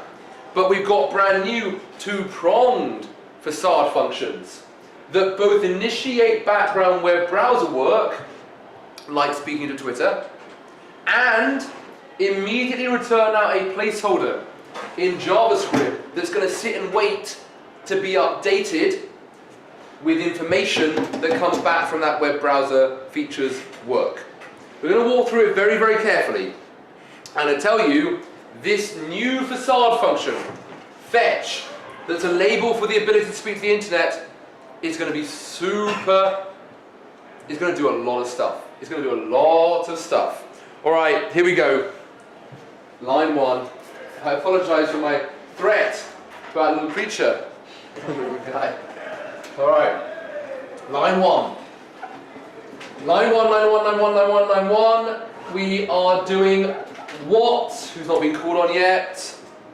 Mr. Atez. What are we doing in line 1? We're declaring a function called display storing the global memory. Yeah. Display. Gotta write that again, damn it. I hope it was print hello. Alright, display. There it is. Stored in global memory. Thank you, Sam. Next line, Crystal. Declare variable future data. Wrong Crystal. Other Crystal. Oh, sorry. Don't worry, Crystal. I was looking out for you. So self-involved. Go on, Crystal. Declare function, variable constant feature data. Yeah, folks, don't use the term. I was discussing with a team member today. People use variables as a generic term for any label for data. So it's not the worst thing to say a variable here, but I still would. I can't find evidence that's legitimate. As far as I can tell, you should still call this declare a constant future data, not a variable that happens to be constantly restricted, because variable is a generic name for any data being any label. I still don't think that's legit. I think we should probably default to saying declare a constant future data. There it is. Do we know what to store in it yet, Crystal? No, it's always going to be the output of whatever's on the right-hand side. The returned value that comes out the bottom of this right-hand side. And we can't store this thing because this is a command to go and do something. Dylan, what tells me this is a command to go and do something? This right-hand side. The fact that it's in the parentheses. Yeah, parentheses, exactly. Good. So for now undefined, and now let's get started on the most complex facade function in history. Future data will be whatever the output is of calling fetch with the input of this URL, this string, and fetch is a facade function. Where is it? There it is. It is not doing anything, it's a double-pronged facade function. It's doing something in the web browser, but it's also going to do something in JavaScript. Let's start with that thing it does in JavaScript. Let's start with the fact that it returns out. Unlike set timeout, there was a facade function only for feature of the browser, the timer, and to which we passed a function that we wanted to, on the timer's completion, trigger back in JavaScript. There ain't no function we're doing that to here, because this is a different type of facade function, a two-pronged one, that's going to return us out a special type of object known as a promise object that has two properties on it by default. Value that is undefined, is nothing. And look at this, a hidden property called onFulfilled that is an empty array. And if you don't know this, arrays, that's lists, can have more than just numbers in JavaScript. You can actually have an array, a list of function definitions. And it's going to turn out the way these promise objects work, they're special objects, they're just objects with some default properties, but with a special property that when value gets updated, any functions that are listed in this array will automatically be run. And the way this fetch works is it returns out a promise object. It also, which is then going to be stored in JavaScript, this is the JavaScript consequence of it, is going to be stored in future data. It also starts up web browser work, speak to the internet, go to speak to Twitter using XHR. And when that background work's completed, it's going to bring back hopefully a tweet. And that tweet is going to be stored back in JavaScript. We're going to have an effect from here into here, not via passing a function to be run, but instead by updating value automatically when the work here completes, and that's going to auto-trigger a function in the onFulfilled array to run. No more passing a function back in, now we're going to update a value that auto-triggers a function in JavaScript. It's very similar and yet different.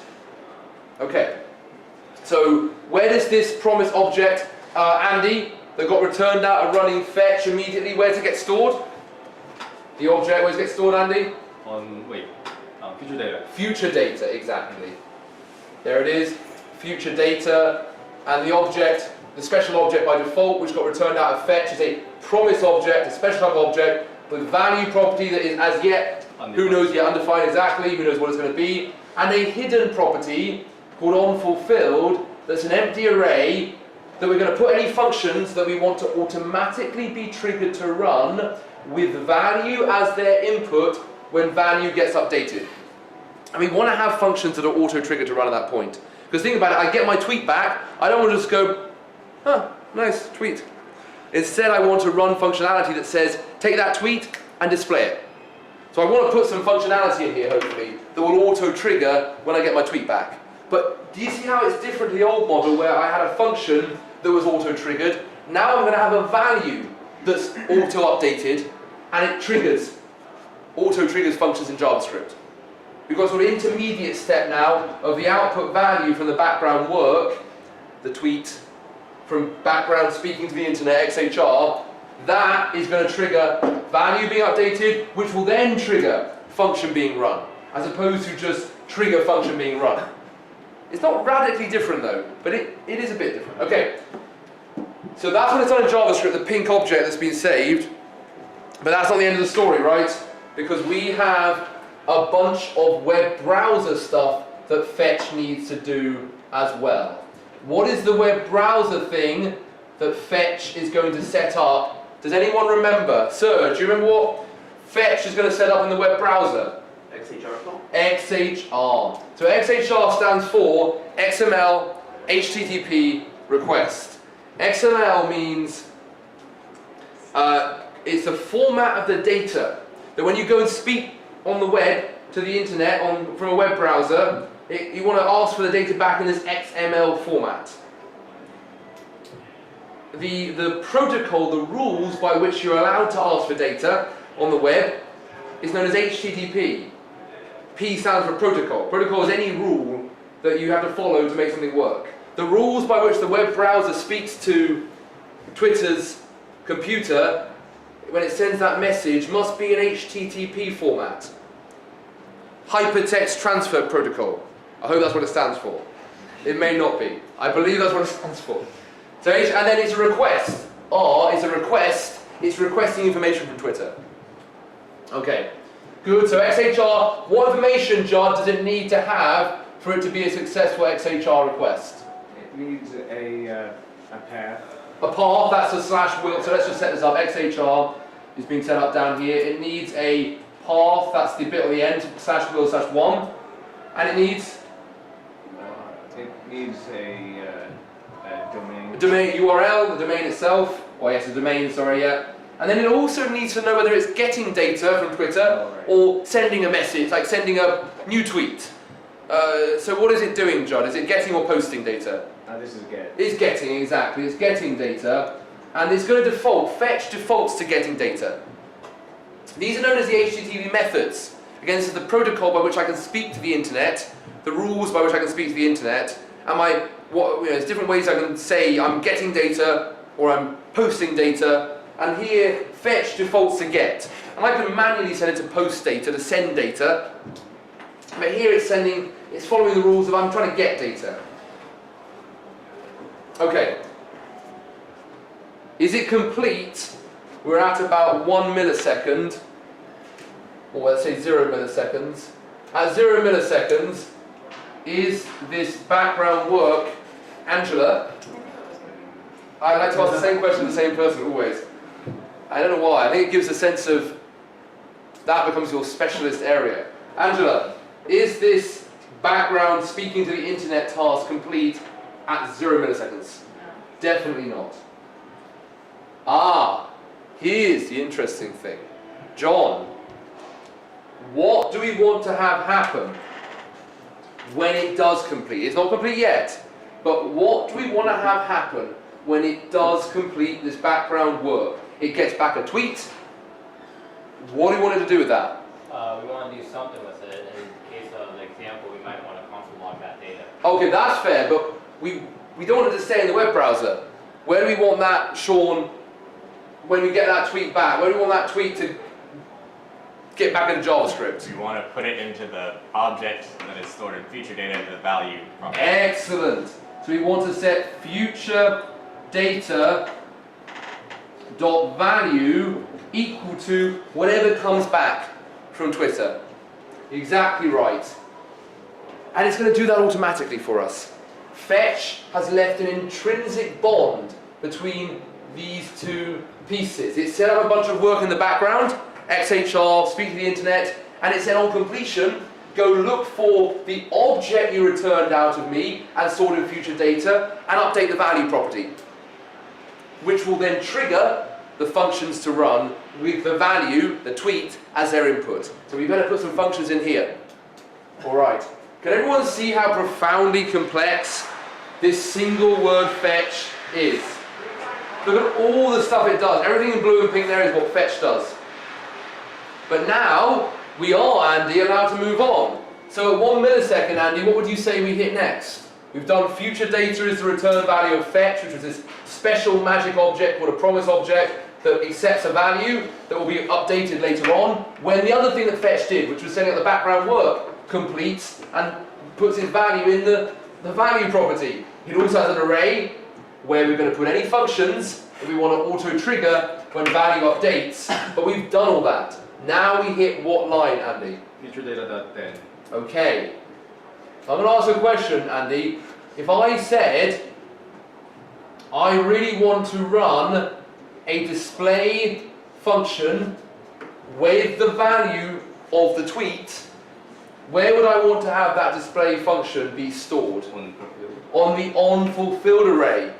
So why couldn't I add it by going future data.onFulfilled.push, and then why can I do that? It seems reasonable, right? It's an array on a property of an object. Why can I not just do future data.onFulfilled.push display, and that will put that function presumably in there. It turns out this onFulfilled property is hidden, so I can't do that. Instead, JavaScript is going to give me a built-in method. Sean, what do you think that built-in method is that's going to let me put in a hidden property, this onFulfilled, it's going to do it for me, it's going to put that display function in that array for me. What do you think that built-in method is called? It is called then. It is called .then. Exactly right. So future data has on it, yes, an array under the label onFulfilled. It's an array, but we can't get access to that onFulfilled property using push. It's not a regular property. So instead we use then, and whatever gets passed will be whoosh, wow, will be thrown into that array. Whatever we pass to .then will be thrown into that onFulfilled array. That's exactly where it goes. Into it goes, the function definition of display that will then be auto-triggered to run later on. Sean, when display gets run, what does JavaScript sort of add to the end of it to say run it? Parentheses. Parentheses, exactly. Excellent. so that then attaches the display functionality to the onFulfilled array. Well done, everyone. Okay, so good. Now we're kind of in a good place. We've done all our setup, right? We've done all our setup. We have set up a background task that takes a long time. The speaking to the internet, to speak to Twitter.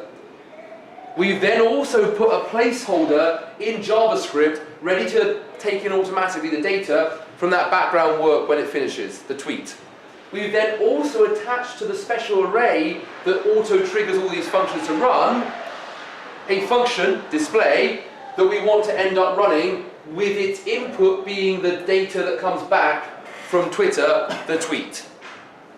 We set up everything we need to set up. This is very nice. Hold on. We set up everything we need to set up. Good. Meaning, at 2 milliseconds, what do we hit? We've done future data.then, attach display to that array, and so at 2 milliseconds, what is the next line we hit? You already know, Crystal. I'm going to ask you. She already started answering. She knew she was going to be asked. What is the next line we hit, Crystal? First. Console log. Me first. There it is. So at about 2 milliseconds, look at that. We've continued running our regular in-order synchronous code without blocking our thread at all. Just like before, we continued the hell on. Okay. But now, all of our synchronous work is done, but in the background, ooh, what happens at about 300 milliseconds would you estimate? At about 300 milliseconds, we've sent off our request to Twitter at 0 milliseconds. At about 300 milliseconds, what do you think happens, She?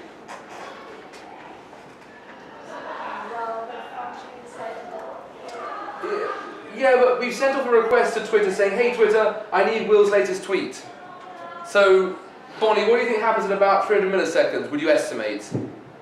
It passes it into the micro task queue. Okay, that's like 5 steps ahead. It completes. That's 5 steps ahead.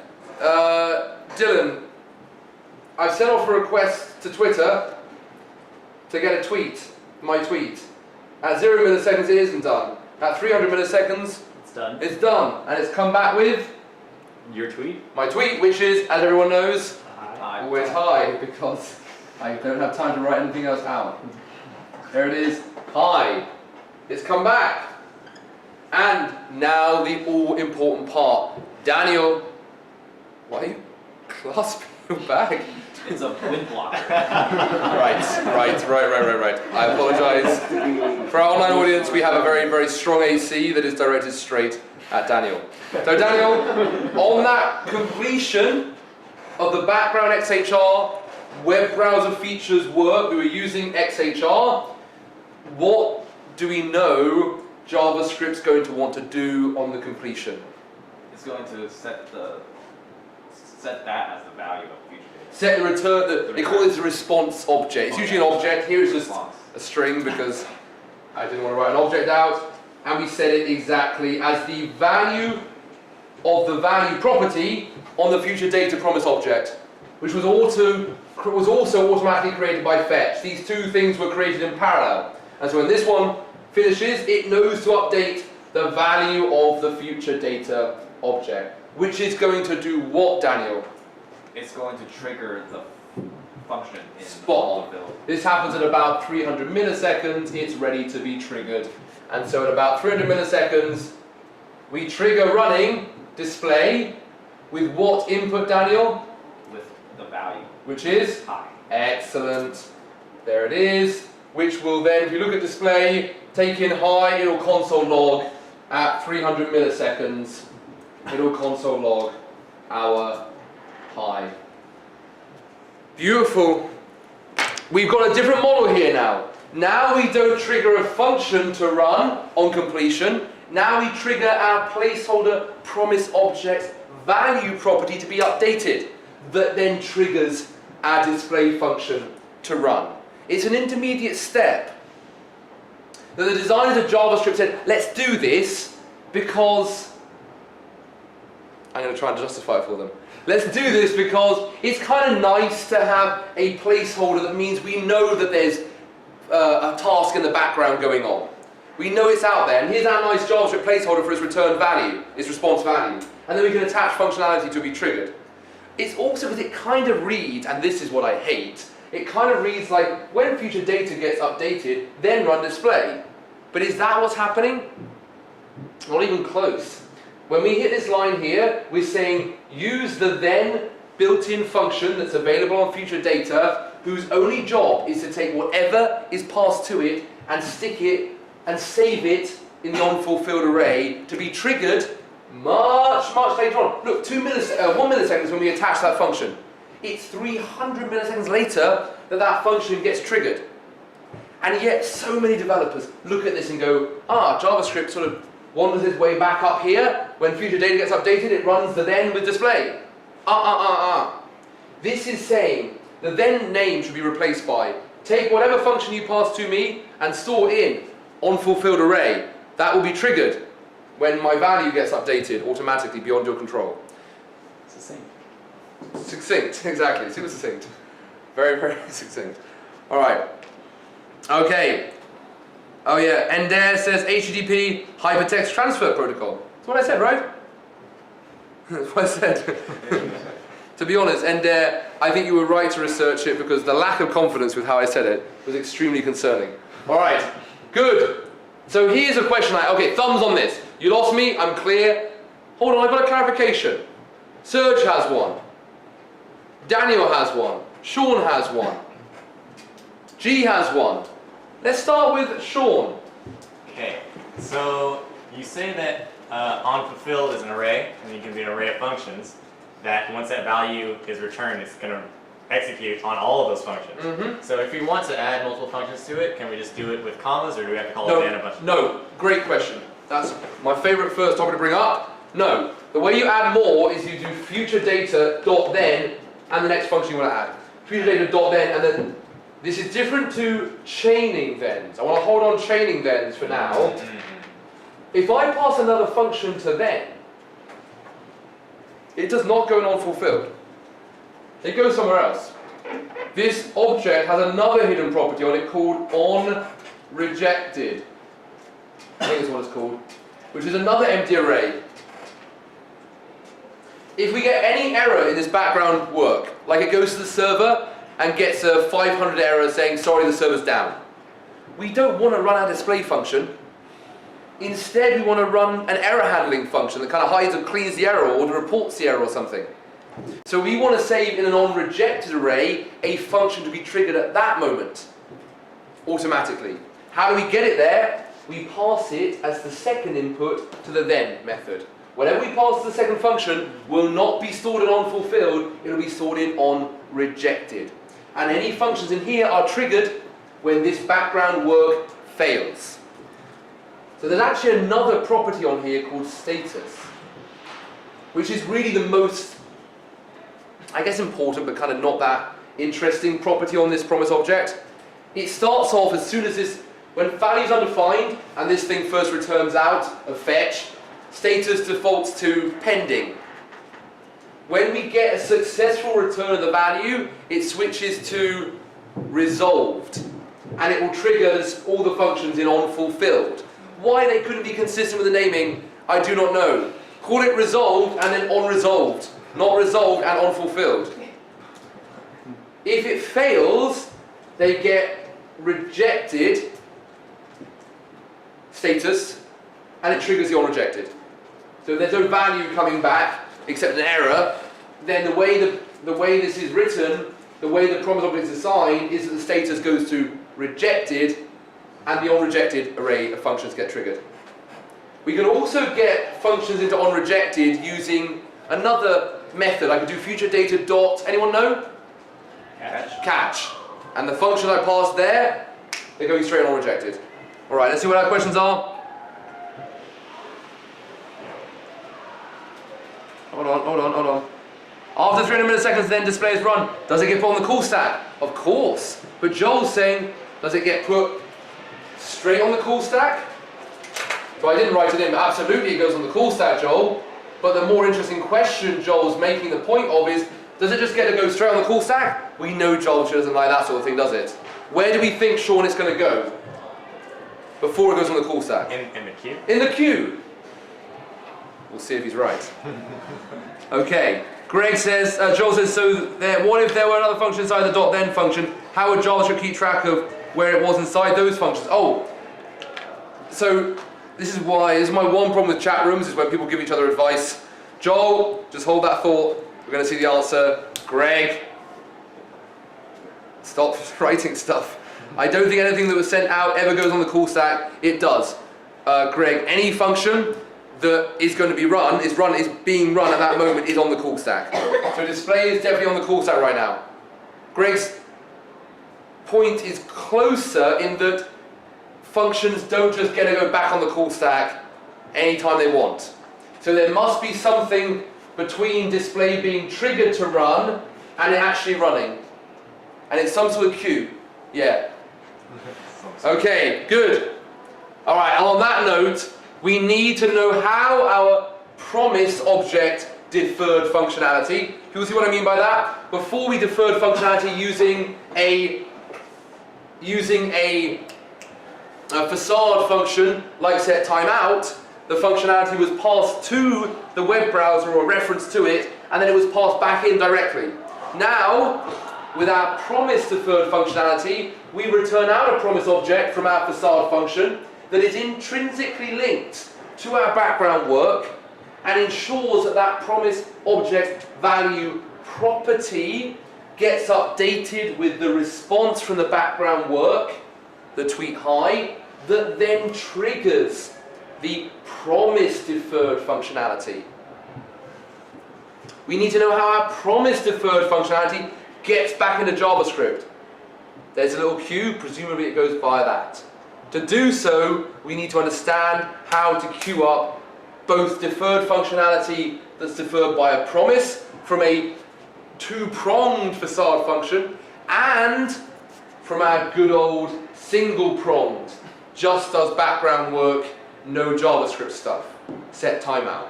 This is the most complex code we'll ever see in hard parts, besides possibly building async await from scratch, which I've only ever done once here, but is at the end of hard parts on front-end masters. But it's 7 hours in, so I've done a one-day session. We've done it here once. Raise your hand if you're at that session. That was a long one, right? I did it in New York 2 weeks ago. We didn't reach that part. We got to 4 p.m. I had a flight. We had to stop at the end of iterators. I promised them the end of it. They haven't had it yet. So besides that, this is the hardest code in hard parts. You can tell by the fact it has 3 function definitions. I do everything I can to remove any things that aren't necessary, but we need 3 function definitions to understand this. So let's do that. Let's understand this. Oh, how pretty! Look how pretty. I'm not using that other guy. Look how pretty this is.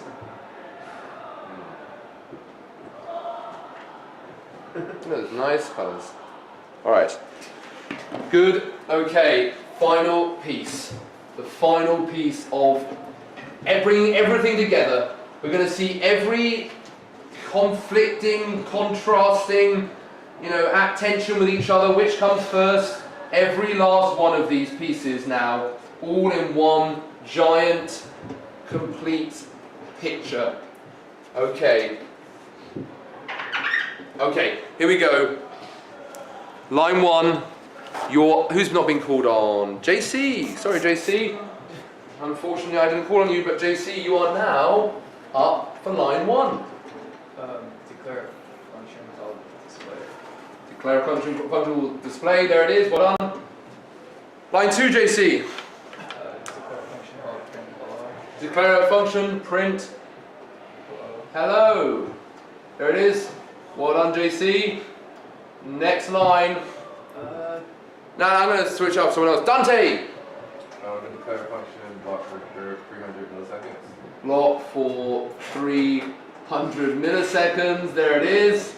We don't know how it's going to work. It's kind of a black box function. We're not sure how it's going to work. But it's going to do something that's going to block us from running code for 300 milliseconds. Literally block us by sitting on the call stack. Not doing that waiting stuff out here. It's doing it in JavaScript. With a for loop or a while loop or something like that. You can't put a for loop in the background. That's done in JavaScript. It's a big old for loop, maybe 1 million elements. That's going to take 300 milliseconds to work through all of them. All right, we stored our 3 functions. Now we hit our first interesting line, and it says to call set timeout, which we know is a facade function for what background web browser feature, Daniel? You already knew I was going to ask you that? Yeah. Yeah. Did I ask you before? Yeah. I always ask the same people because my mind is working so fast to analyze the subtleties of the social interactions in the room and figure out. I don't know what I'm doing. I have no idea what I'm doing. Okay, there it is. So it's setting up a web browser feature timer. What, Edward, what information does this timer need to know to be a good timer? The time. Yes? And the function. Yes, exactly. The time, which is 0 milliseconds, and the functionality that we want to call on its completion. There it is. It's the print hello. We want to execute, we want to have that pass to the call stack and be invoked, or at least the callback queue to then get back on the call stack to be invoked when this completes. Well, this timer is a pretty silly timer. So this silly timer, is it complete at this point? Who am I going to ask? Angela, of course. Angela, is it complete at this point? It's a 0 millisecond timer. Is it complete immediately? Yes. Well done, Angela. She's spot on. It's complete. Which means, Angela, at 0 milliseconds, what's happening to our print hello function? It's not going on the call stack, but where is it going? In the queue, spot on. At 0 milliseconds, our print hello function is added to the callback or task queue. It's ready to go. But the event loop says, does the event loop say, yes, you can go? Angela? No. No, because we're here right now, and there's a lot of global code still to run before the event loop goes, you're good to go. So the event loop's definitely on, you can't come through right now. Okay. Set timeout's work is done. But print hello's already sitting here ready to go in the queue. The event loop says no. Anyone ever watched Little Britain? No? Okay. No one ever watched a TV show from the UK called Little Britain? No? Good. That's not a story or a joke I will share then. Okay. The cultural reference points are here are so similar. Quite remarkable. Good. I'll go back to my Fresh Prince references. Anyone remember the last episode of Fresh Prince when he walks around the empty house? Oh. I watched that many times, always cry every single time. Alright. Actually, when we left the old building, as all the stuff was taken down sort of around us, I lay there and had a little teary moment as I thought I felt a little bit like Will Smith in The Fresh Prince. And he, like I'm going to go on to star in many multi-million-dollar Wild Wild West movies. Alright, shout out to the biggest box office flop in American history. Wild Wild West. Poor Will Smith, but hey, he bounced back. He really bounced back. Okay, so there it is, set timeout. What then is our next line, Hari, of code? We've done set timeout. What's our next line of code we reach, Hari? We're going to store future data. What up? Yeah. Do we know what to store in it yet? Nah, you never store a function if it's got the parens. That says go run that function. And whatever its output is, that's what will be stored in future data. Okay, so for now it's going to default to undefined. Right. While we go and run whatever's on the right hand side, that is a command when it's got parens. A command to go and do some work, and whatever it returns, whatever this function returns, that is going to be what gets stored in future data. By the way, how do we know what fetch returns? Where do we look, Judd, for what fetch returns? We look at the value. Well, actually, there's a complete collection of all these facade functions. The browser API list, which is on what site? MDN. Yeah. So that's how we know what fetch returns. And what does it return? Andy, can you tell me what fetch does immediately return? Object. Yes, exactly. A special type of object known as a what? promise object. There it is, promise object. That has two important default properties. Andy, what are they? Value and unfulfilled. Yeah, exactly. Value and unfulfilled. That is an empty array. They're both empty right now. One is the value that's going to come back from fetch's background XHR work. The other is the empty array in which we're going to put any functions we want to auto-trigger when this value gets updated. So let's take this object and store it in future data. The output of fetch stored in future data with value is undefined and unfulfilled is an empty array that will be auto-triggered. Any functions in there when value gets updated. Okay, but fetch's work is not done yet because it's a two-pronged facade function. Serge, wake the hell up. What happens? Serge, I know Serge has been working very, very hard at work actually. I actually do know that. Very hard in his job. Yeah, taking a huge leadership. So Serge, we've returned out a promise object from fetch, but its work is not done yet. What's it do out in the web browser? What's its web browser consequence? There's an XHR to Twitter to go back. I ask the same questions to the same people, don't I? Yeah. Fascinating. I literally asked you that same question, Serge. Yep, there it is. I'm a simple creature. XHR. So we are now triggering, we're now getting started a background XHR request. What information, Dante, does XHR need to be successful and speak to the internet? The domain name and Domain. Yeah, exactly. The domain, the path, and the fact that it defaults to get is probably good to know. And then it's going to send the message out on the internet to Twitter, HQ. It's an HTTP message because that's how you speak to the internet, to the web. Is it complete at this point? Is it complete at this point? Dylan?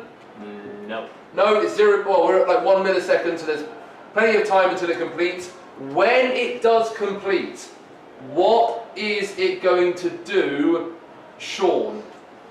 It is going to put that output into future data's value. Yes, again, I asked exactly the same person, didn't I? No. That was me last time. Oh, Well, I moved on from you last time to... No, I mean, John, you kill it every time, I know. So, on that note, John, just remind us, on completion, what are we going to update, John? The value property in the promise object. Stored under?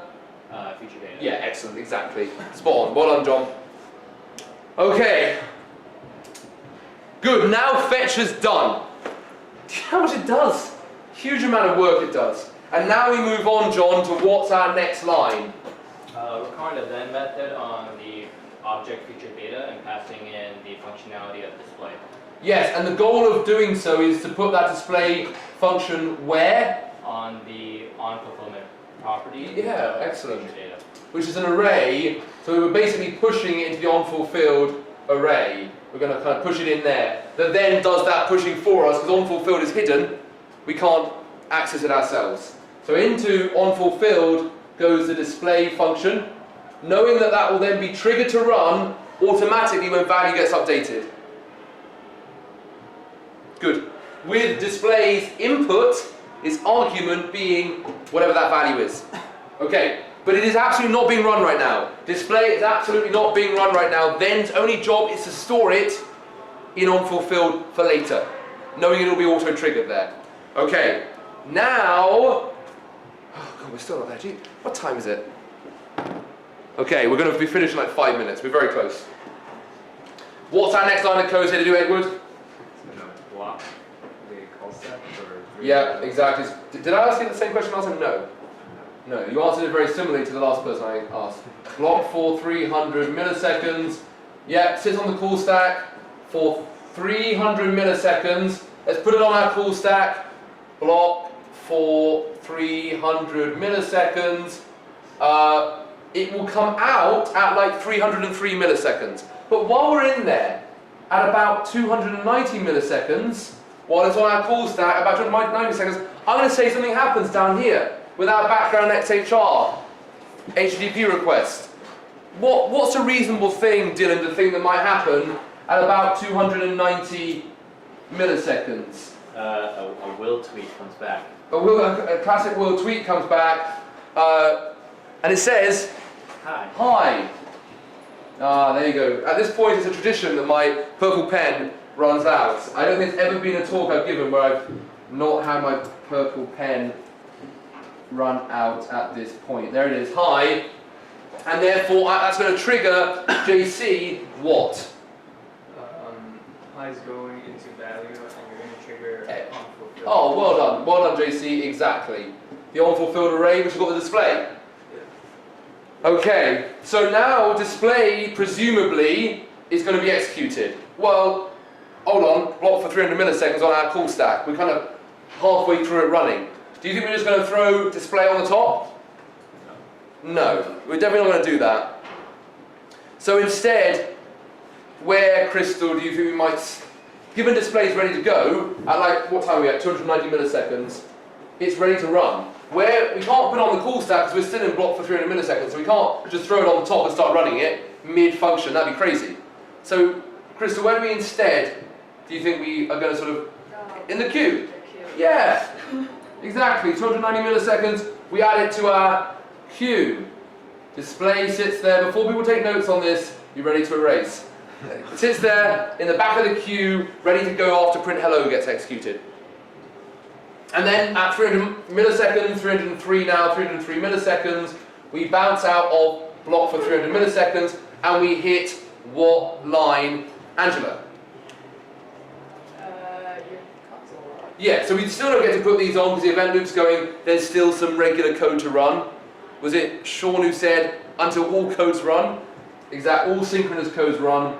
We had our console log, which is console logging what, or logging what, Angela? Me first. Me first, at 303 milliseconds. 303 milliseconds, we get me first.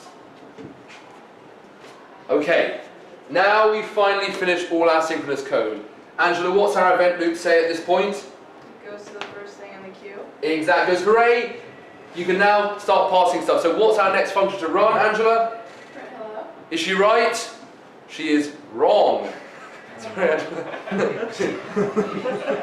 Angela, I promise you, I do with affection, appreciation, and respect. It's very powerful when we. I think unintuitive things happen, and we go, "Ha!"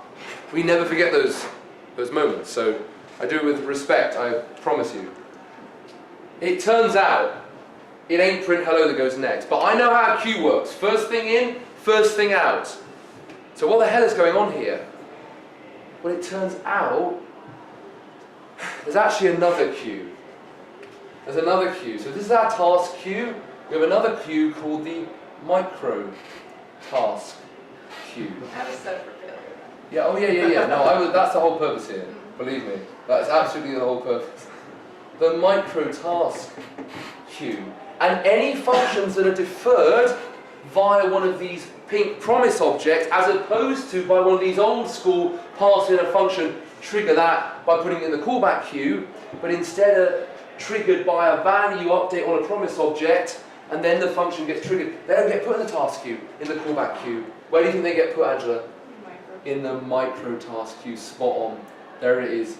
Display is added to the micro task queue, and yeah, it's added at 290 milliseconds when it gets triggered. So way later than print hello. But which do you think, Angela, of these queues does the event loop give precedence to? No, I think this one. So which queue do you think it gives precedence to? Micro. The micro, and it's absolutely correct. She's absolutely correct. The micro task queue gets precedence. So the event loop goes, we're clear at 304 milliseconds. Everything else finished running. Console log is done. We're good to go. Let me check my queues. But I'm checking the micro task queue for its display. And it says, okay, display, your moment's up. Jump up on the call stack and start running yourself. With what input, Sean? Hi. Exactly, with hi. Display hi, which creates an execution context, which is going to console log what? Sean? Me. Calling display. Console log hi. It's going to console log? hi. And then it's popped off the call stack. Our display function is dequeued. The event loop says, have we finished all our code? Yes. Go back to the queues. Micro task queue is now empty. Now we can check our regular callback or task queue and print hello. That little guy who's been sitting there for so long. Been sitting there since 0 milliseconds. The very, very top. Crystal's got a look of sympathy on her face for poor little print hello. Little guy, he's sitting there so long, he's ready to go. Woo. Here we go. But now, at last, at 305 milliseconds, finally, at 305 milliseconds, and we're getting tight on space here, but it's all traveling down here. We hit the call to print hello, which Crystal is going to do what in our console? Hello. It is going to print hello. And look at that, people. We set up print hello to be triggered from outside of JavaScript back into JavaScript first. Then we set up our display function to be triggered when the background works value returned. Then, finally, we did our console log. It got to go first, because synchronous JavaScript always goes first. We kind of knew that by now. But then, we were so sure that print hello that had been queued up at 0 milliseconds would be allowed next. Because it turns out that display that at 290 milliseconds was triggered when the value came back, even though it was triggered way later. Do not think that it's getting triggered here. The then was just saving it. If I could change the name for then, oh my goodness, I would. It makes you feel it's being triggered here. I sometimes get caught. It is not being triggered here. That was only to store display to be triggered whenever the background work of fetch finished, and then triggered the value to be updated with the response object hi, or response string hi, that then triggered display at 290 milliseconds. But rather than queuing up behind print hello in the task and the callback queue, instead it was put in the micro task queue. And the event loop says, you're good to go. And then only when it's dequeued does it check the callback queue and say print hello, you're good to go. Thumbs, people, you lost me. I'm clear. I have clarification. This is all of asynchronous JavaScript. Serge has a clarification. Chet has one. Everyone else is up, except for Daniel. Daniel, you go ahead first.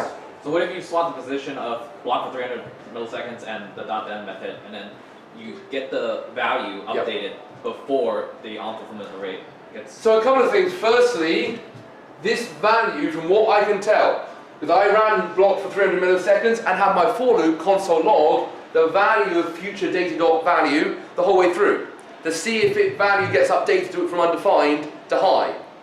And it doesn't. In fact, value doesn't get updated until all the synchronous code, as far as I can tell, gets run. And that doesn't really matter because the function that gets triggered won't be updated, won't be triggered to be, won't be allowed to be called until all the synchronous code is run. So at that point, value is updated and display is passed to the microtask queue and called. The other thing to note is that we pass a reference to this array of functions to be triggered as an array. So you can pass that reference to the array of functions at any time. It's just a reference to this location, so you can add functions to that at any time. Okay, that should answer from both directions. Serge? Can you force a value? By force, do you want to rephrase that a bit more detail? Yeah, so is value also hidden? Is it a hidden value? No. I don't think that if you were to set value, it would trigger this. But what you can do, because actually it's not value updating that triggers this function, it's actually status becoming resolved. So actually when this, it actually updates two things, future data.value and future data.status equals resolved. You can trigger that. The way you do it is you would do future data.resolve, okay, and that will trigger, that will set this to resolve and trigger display manually. Yeah, great question. Great question. That was rejected. Future data.rejected triggers the rejection. I'm sure you could, because resolve doesn't mean. I don't. Go look at the API, man. Maybe. I certainly would be surprised if you can't. Why would you want to do that? But maybe. Yeah. Go look at the API. I'd be very surprised if you can't. But you maybe not. But certainly that would make sense. What Serge is saying that what if I could trigger it to be a failure and have the on rejection array of functions be run? I don't see why not. But go and have a look at the API. Who else? We had one more. Oh yes, checked. So you declare constant feature data, run fetch. Fetch creates a promise object that isn't the return value of whatever the URL brings you. Don't call that a return value, it is the return value of the fetch call in JavaScript, but the fetch call is also a facade for a bunch of definitely not JavaScript work, which is the internet stuff. And that doesn't get a return value, it has a response object, response from the internet, which is the tweet, and that gets attached to the value property of future data. Okay, so if you don't have the future data .then, you'll just have the promise. Your value will get updated and node functions will be triggered. Good question, man. Chris, do we have clarification? No. Good, okay, people, let's just see if any of our online friends do. Never seen Little Britain, but I once was in Britain. Okay. Great. Alright, problems with this approach. Thank you, Nder. Thank you, Nder. Problems with this approach. 99% of developers have no idea how it's working under the hood. Therefore, debugging is super hard. Imagine, you're like, why is my display function running first? Nothing tells you the answer to that unless you know about the microtask queue. And nobody's talking about the microtask queue. That's the sort of thing Trump would say. Nobody's talking about the microtask queue. Why aren't people talking about the microtask queue? What about the microtask queue? He does the whataboutism, very successful political strategy to deflect attention from one's own failings. What about the microtask queue? And Hillary, no. Okay, what about the microtask queue? Well, now we know why that runs first, because the microtask queue is where all promise-deferred functionality goes, and it takes precedence. Only person talking about the microtask queue is a guy called Jake Archibald, a Google Chrome developer evangelist at Google, British. Okay, benefits. Cleaner, readable style with pseudo-synchronous code. Well, I don't know if I agree with this fully, but people think like this looks synchronous. It looks like it's kind of in order. Data comes back, then run display. But have we got it, everybody? That ain't what's happening. It is absolutely, it's not synchronous language. It's an asynchronous language. So, absolutely not. Is it then running display? Like when it's future.then is taking the display function, storing it to be auto-triggered when the background work is completed. And that's the only way it could be, because an asynchronous language takes our control away. In a good way. It says you just go through the code line by line, set up tasks, and set up background work that takes a long time, like speaking to the internet, and don't worry, we'll handle bringing when those background works complete, we'll handle triggering the functionality that you've said to trigger and bring it back into JavaScript. That's the very nature of an asynchronous language. That's its whole design, is to make our lives easier by taking that part out of our control. There's other languages which put it in our control. It's taking that out of our control. So I don't know if I agree with the pseudo-synchronous. I love the error handling. I think the way that you get an array of functions that get triggered on error, and an array of functions that get triggered on success, I think that's really, really nice. I think it's a really nice, clean method. Serge? So what happens the first time you run the next method, it puts it into on success, the second time it goes into the then method, yeah. Well, just to be clear on that, the first function you pass to it goes into on fulfilled. The second function you pass would go into the on rejection. What about the third time? Well, you can't really pass a sort of third function. You think of the first one and the second one. The first one would be going to on fulfilled. The second function goes to on rejection. Now, if I ran futureData.then and a brand new function, that would just be added to the array of functions here. If I ran futureData.then again with another new function, that would be just filling in. I can have as many as I want in that on fulfilled array. Okay. Is it only the second time that it adds into the unrejected array? Just be careful to be clear on that. Is the way to get it on the unrejected array is to pass another function as an input to then. So it's like display, comma, another function. That function is what goes in on fulfilled. Whereas if I did another line, futureData.then, that one goes in on fulfilled. It's only the second argument of the .then that goes into on rejected. And it will take 3 arguments. It only takes. I mean, go and look at the API. There's always often optional parameters. Okay. So go look at the API. All right. Nice error handling process. We like that. Okay, here it is, everybody. We've already said it. We have rules for the execution of our asynchronously delayed code. Hold each promise-deferred function in a microtask queue. Each non-promise-deferred function, the ones that are by the old school style, in a callback queue when the background work completes. Note that the background work, when it's from the new two-pronged approach, actually triggers a value update, and that's what triggers the function. Add the functions to the call stack, i.e. run them, only when the call stack's entirely empty. Have the event loop check that. Prioritize task callbacks in the microtask queue, ones that were deferred using promise objects, using the new modern two-pronged facade functions, and also return out an object to which we attach functions to be delayed.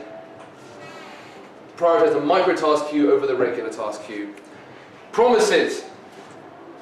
Web browser features known as APIs. The callback and microtask queue. The event loop allows us to defer our actions, displaying, printing hello, whatever, until our background work, API request timer, is completed, and continue running our code line by line in the meantime. Asynchronous JavaScript, which is JavaScript and its interaction with other things, out of order from when you first encounter them. This work came back in asynchronously, out of order from when it was first laid out, is the backbone of modern web development, letting us build fast, non-blocking. No longer do we block our code running, we set up our task and we continue the hell on in JavaScript. Non-blocking applications. There we go, people. It's a long one. Question. So a twin snake is a sour and a sweet snake glued together. Brian, I don't know how you knew that, but yes, and it is delicious. I got regular snakes from Haribo. Neither sweet nor sour, just regular. Terrible, very boring, very upset. But the way those twin snakes combine sweet and sour, and they don't actually call them sweet, it's like sweet and, okay, is beautiful. All right, hard parts challenge code, people. Many of you are in the application process, but those of you who aren't, know that you can guarantee interview. Can guarantee interview only by completing the challenge code. Unfortunately, we've lost our async challenge code. So those of you with yesterday, for example, I sent out the out, it doesn't work. We lost it. There used to be an async challenge code. I don't know where it's gone. So unfortunately, now if you want to, we'll have a hard parts challenge code regardless, but it will be a it'll be a closure challenge code. So it'll be on closure. You can complete it by midnight tomorrow. By midnight tomorrow, you are guaranteed the interview stage of Codesmith. I know that almost every person in this room is already applied. I think there's not a single person in this room who hasn't. But nevertheless, if you are still trying to get an interview, that is how you do it. The July cohort are open in LA and New York. Maybe it's an August cohort in New York, I'm not sure. It's nice. Let's just sing the praises again of the wonderful graduate who drove 1,000 Lyft rides to get that $5,000 bonus to pay for Codesmith. But I'll be honest, I felt pretty guilty. I was like, that's a lot of pressure. And today got her $145,000 base salary, $30,000 annual bonus, $10,000 moving bonus, $40,000 stock options offer in New York City. So proud of her. Wonderful woman. Very, very proud of her. So, all right, people. Good luck.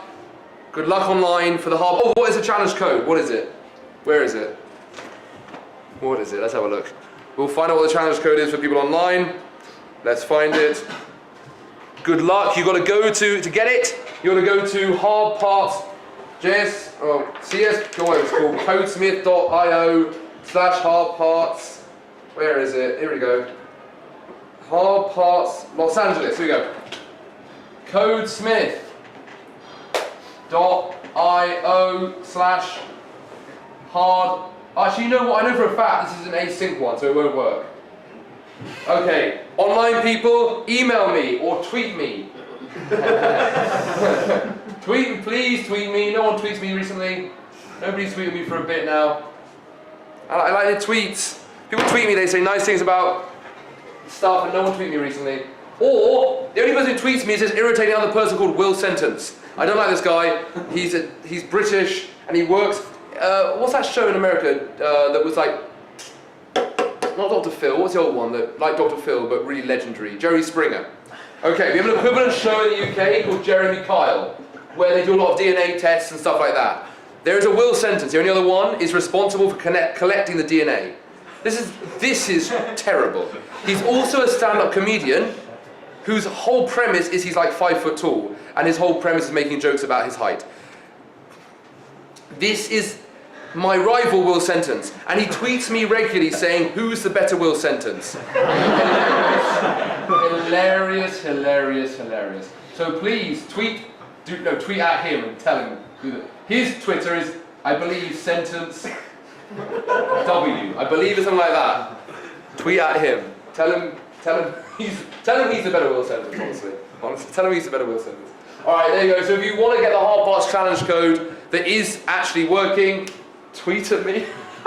No, or email me. Email me, what is it? Will Sentence at Gmail. I have a Codesmith email, it's Will at Codesmith, but willsentence@gmail.com. Alright people, if you want the challenge code, otherwise everyone here signed in, and so I will send it to all of you. Alright, there we go. Let's get the tracks going, let's go have fun. There it is. There it is, let's put it on. No, that's the wrong one. Okay, good. Becky G, here we go.